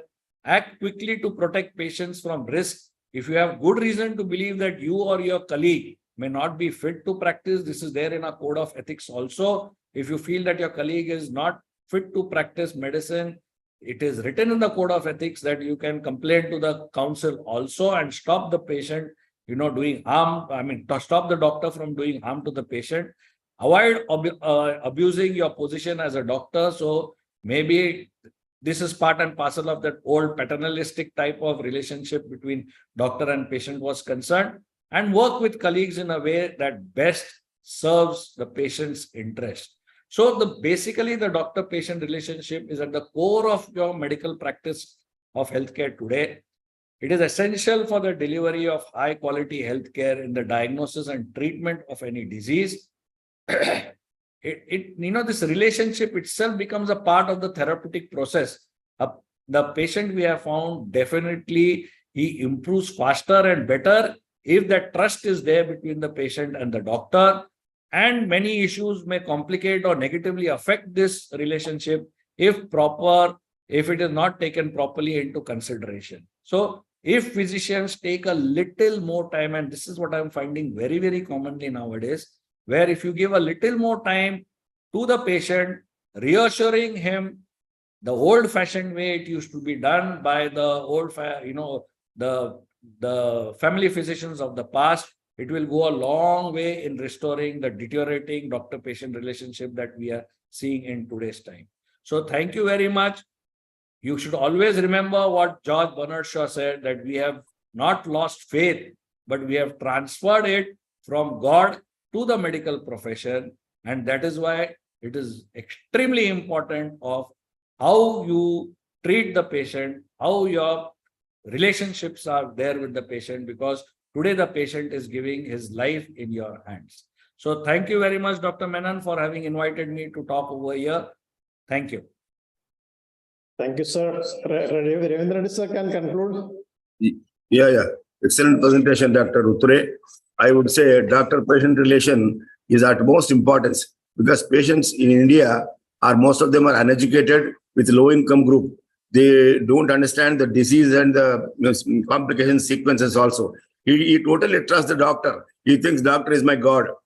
I think it may not be in Mumbai, but in my place and smaller centers, definitely they believe us. And when we do it sincerely, stay with the patient, treat him politely, talk to him politely. Prognosis sometimes may be bad, but the way you put it to the patient is very important. You cannot be harsh and say he's not going to survive. You take him there. That polite talk and your commitment, patient will definitely see whether the doctor is there, he's with the patient, he's seeing all the time. This is very, very important. To avoid litigation, this is important. Your take-home message is very, very good. Your take-home message. Thank you, Dr. Uttre. Thank you, sir. Thank you. Great. Thank you, Shivkumar Utture sir, for the wonderful presentation and highly informative, and the lot of experience from your side has contributed much information to all of us. Thank you, sir. So finally, we have concluded the 5 sessions. We had wonderful speakers like Ashokan sir, Dr. Senthil, Dr. Girish Tyagi, Dr. Shivkumar Vasudevan, and now Shivkumar Utture. And the discussions went on very well. So final part of the program is the discussion which will be led by our chairman. Chairman, sir, could you take over? Yes, sir. I'm here. Do you hear me? Yes, sir, please. Yes. So the whole morning hours, we had such excellent discussions, but by such 5 knowledgeable speakers that one finds it very difficult to explain and understand. And to remember also that where else did I have such a pissed-off discussion? You see, the various aspects of ethical problems were brought out in such a lucid and beautiful way that it has gone deeply into all those who have heard it. Now, I want to open this session for discussion. I, from my side, do not have any comments or discussion to make because, as I have told you, it was such excellent and high-class presentation that there is actually no need for any comments on these presentations. But my colleagues who are on the audience may have questions, so I request our convener to coordinate those who want to discuss anything for a certain period of time. You may allow them to comment and discuss. Okay, sir. We have Dr. GM Malik from JK, the IMA president. He has got some question. Please unmute and ask. Okay, can you listen me? Yeah. Hello. Yes, sir. Good afternoon, sir. Hello. Good afternoon. Please ask your question, sir. No, I want a comment as ex-HOD medicine, and I am a senior practitioner, gastroenterology practicing physician. Besides an international chief editor of international journal, JK practitioner, I have reviewed many articles on doctor and patient relations. It was a nice start because these days the doctor and patient relation is becoming just like a buyer and a seller, lot of commission business, whether it is investigations, referrals, or admissions. Our profession is badly hit. It was common in other countries, but it came to India also, especially when the private sector has taken up. Luckily in Kashmir, we have mainly the government sector, but now private sector is coming up. Patients are very much dissatisfied. They don't get the satisfaction which they use when I was young physician treating whether in government and private, especially in super specialties. We have a lot of problems. Doctors' behavior, they complain. Doctor giving less time, they complain. Doctor takes commission, even for example, liver transplant. People are taking 2 lakh, 3 lakh, 5 lakhs to referrals, and it has become mostly a business industry. Even as a doctor, when I refer patients, or I go as a common man without they knowing who is this, I have got many senior doctors in city hospitals who tell the patients we have to send your specimens to UK, other things, genetics, we will charge you this much. Though they are available in India also, but they would, there is a sort of, as rightly one of the speakers said, especially the doctors who have passed from private colleges have spent a lot of money on their education. And they have, and especially those who are trained, those postgraduate from these corporate hospitals like diploma and DNBs, they have been grown in that atmosphere. It is a great responsibility on seniors, our teachers, to bring back this profession as just like a God-fearing profession, a service.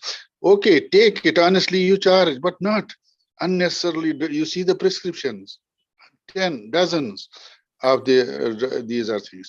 Our association, IMA, has to do something. It is spreading just like an epidemic. I know I was practicing in Jammu area, and then somebody told me that people, even the PGs, they would even collect from pharmacists their commissions. It is spreading very rapidly among the young generation. Very, very. And then you have cross pathies. That is another tragedy of this country. Now coming the modification in teaching in local language. Who will accept our degrees outside? I have worked in USA. I have worked in King Saudi Arabia. So why don't we adopt the international standards, whether it is teaching of medicine, patient care, or using this international language like English, where we can understand patient anywhere. You don't have to treat only in our own country. Thank you, sir. Thank you, sir. Thank you very much for the valuable suggestions. You can give your inputs to our state president secretary also through an email if there is more inputs from your side. So thank you very much for expressing your views and for the very wise suggestions, practical suggestions. There's a question here. Some of the government schemes wanted a pre-operative picture of the patient to prove the diagnosis. Example, a prolapsed rectum or uterus. Does it not interfere or breach the confidentiality of the patients with the doctors? I think Shivkumar sir can answer. Similarly, informing infectious contagious disease of the patient, which is mandatory to government official. That is, of course, definitely as per the law, you have to inform. Shivkumar sir, are you here? Putting CCTV cameras inside the operation theaters. Doesn't it interfere with confidentiality? I think Shivkumar sir can also answer. Yeah, I think it is basically wrong in putting CCTV in the operation theater or at the place of examination of the patient. One thing is definitely because the recordings are there, and invariably on the operation theater, you have to disrobe that patient so it does not become proper. And then from practical point of view also, you do not know when there could be a complication during the surgery where you have to react in a very different way. There is always a lot of activity going on, and if all that is captured on the on the camera and that falls in the hands of someone, the doctor may be in trouble. So I don't think, as far as the operation theater is concerned, and of course the examination room also, there should not be a CCTV at all. In all the other places, yes, you have to have. Nowadays, it is always better to have CCTV in the hospitals. Thank you, sir. Dr. S.K. Podda has raised hand. Sir, Dr. Podda. Yes, sir. Can you hear me, sir? Yes, sir, please. So thank you, IMA headquarter team, for an excellent, I think all the lectures were very good, especially Dr. Ashokan's lecture, a very, I think, now new, I think, topic which has come, and we, IMA, must follow it to a conclusion. My question is to Dr. Girish Tyagi. He has advised that in all the discharges where you have sent some tissue for biopsy, you must mention that you collect histopathology report after, say, 7 days, 10 days. If you forget to mention, can we do it on WhatsApp? Can we send a message on WhatsApp of the patient that you must collect your histopathology examination report after 5 days or 7 days? If you have forgotten to mention on discharge card. Yeah, Dr. Padar. Ideally, it should be documented in the discharge summary, because if you have forgotten and after, say, 2 days or say same day you have came to know that, then of course it can be sent through WhatsApp or email, and of course it should be documented in the records also, whatever your record, because the discharge summary, a copy of the discharge summary with the hospital also, it should be documented in the discharge summary, copy of the discharge summary in the hospital that patient has been informed through WhatsApp or email or telephonically also. It should be documented, because the role of documentation is very, very important. Yes, thank you. Thank you, doctor. Thank you. Dr. Amrita Basu Mishra has asked, what to do when a patient is referred to a higher center due to unavailability of the certain facilities and infrastructure plus doctor going on leave, but patient refuses referral, negative consent taken, and there are no other specialists of the same specialty. Patient is stable but needs prolonged hospitalization under a better setup. What to do? That is a question. Yeah, I think there are the court judgments also, where the court has also specifically said that you cannot expect a doctor to be there 24 hours beside a patient, and the doctors also have a right of taking holidays or whatever. But the only thing is that if you are going to go on a leave and a patient is admitted under you, it becomes your duty to inform the patient that you will not be available from so and so date. And you have to give, you can tell the patient that you want to refer him to such a institution, or give the patient a choice where whichever institution he has to go to. But the main thing, as Dr. Tyagi also said, the documentation of everything is the most important thing. So on his indoor paper or on his OPD paper, you please document that the patient has been informed that I will not be available for further consultations, and patient was advised to go into such a center. Once you put that down on paper, then your responsibility comes down as far as what the patient does. As I said, the patient has got a choice what to do and what not to do. You may inform or you may advise him something, but to take that advice or not is that of the patient. So, but put it down on paper, whatever you have advised the patient. That is most important. Thank you, sir. Dr. Sudesh Agrawal asked, can the few days before consultation be included in the medical certificate? One question. Second, if a patient delivers at a private hospital or at home or an ambulance delivery, who will give the certificate? Two questions. Tyagi, sir. Yeah, first question is?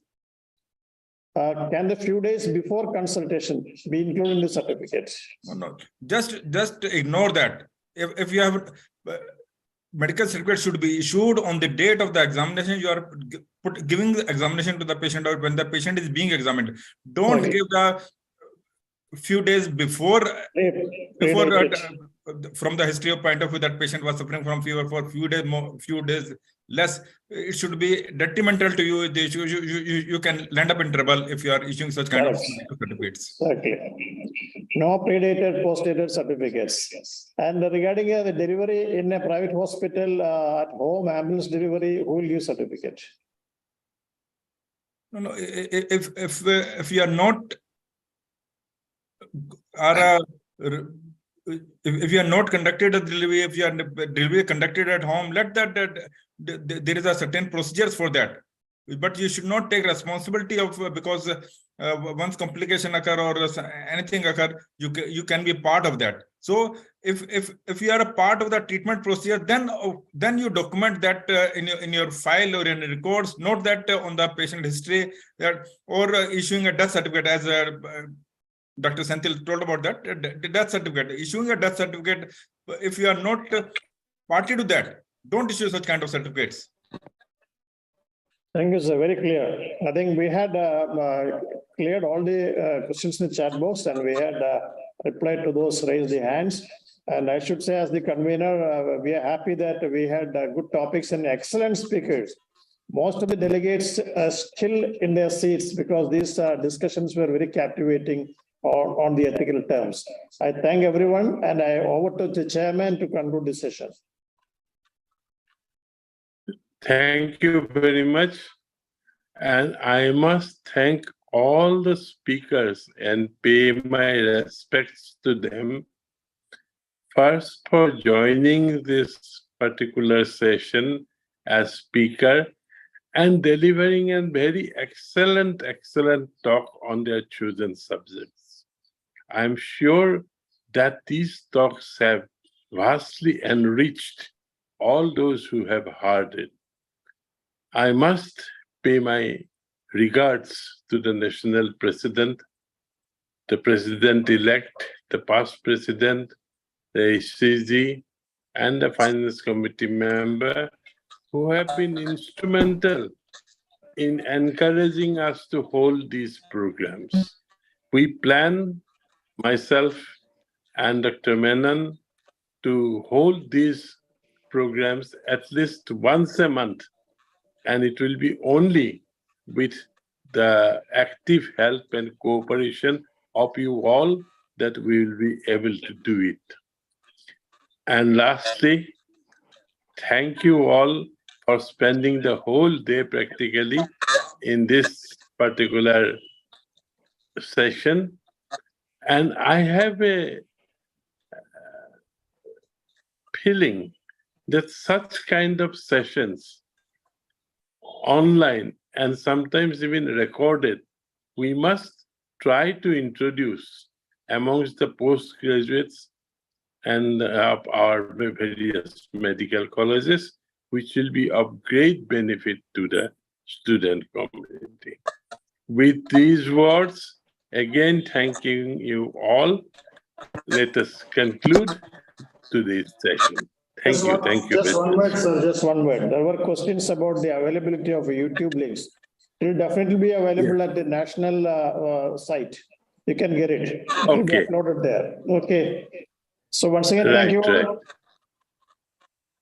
Thank you. Sir. Thank you. Thank you very much. Thank you very much. Thank you very much. Thank you. Bye. Bye, everybody. And special thanks to Mr. Dua. Bye. Thank you, Chairman. Thank you, colleagues in the committee. Thank you.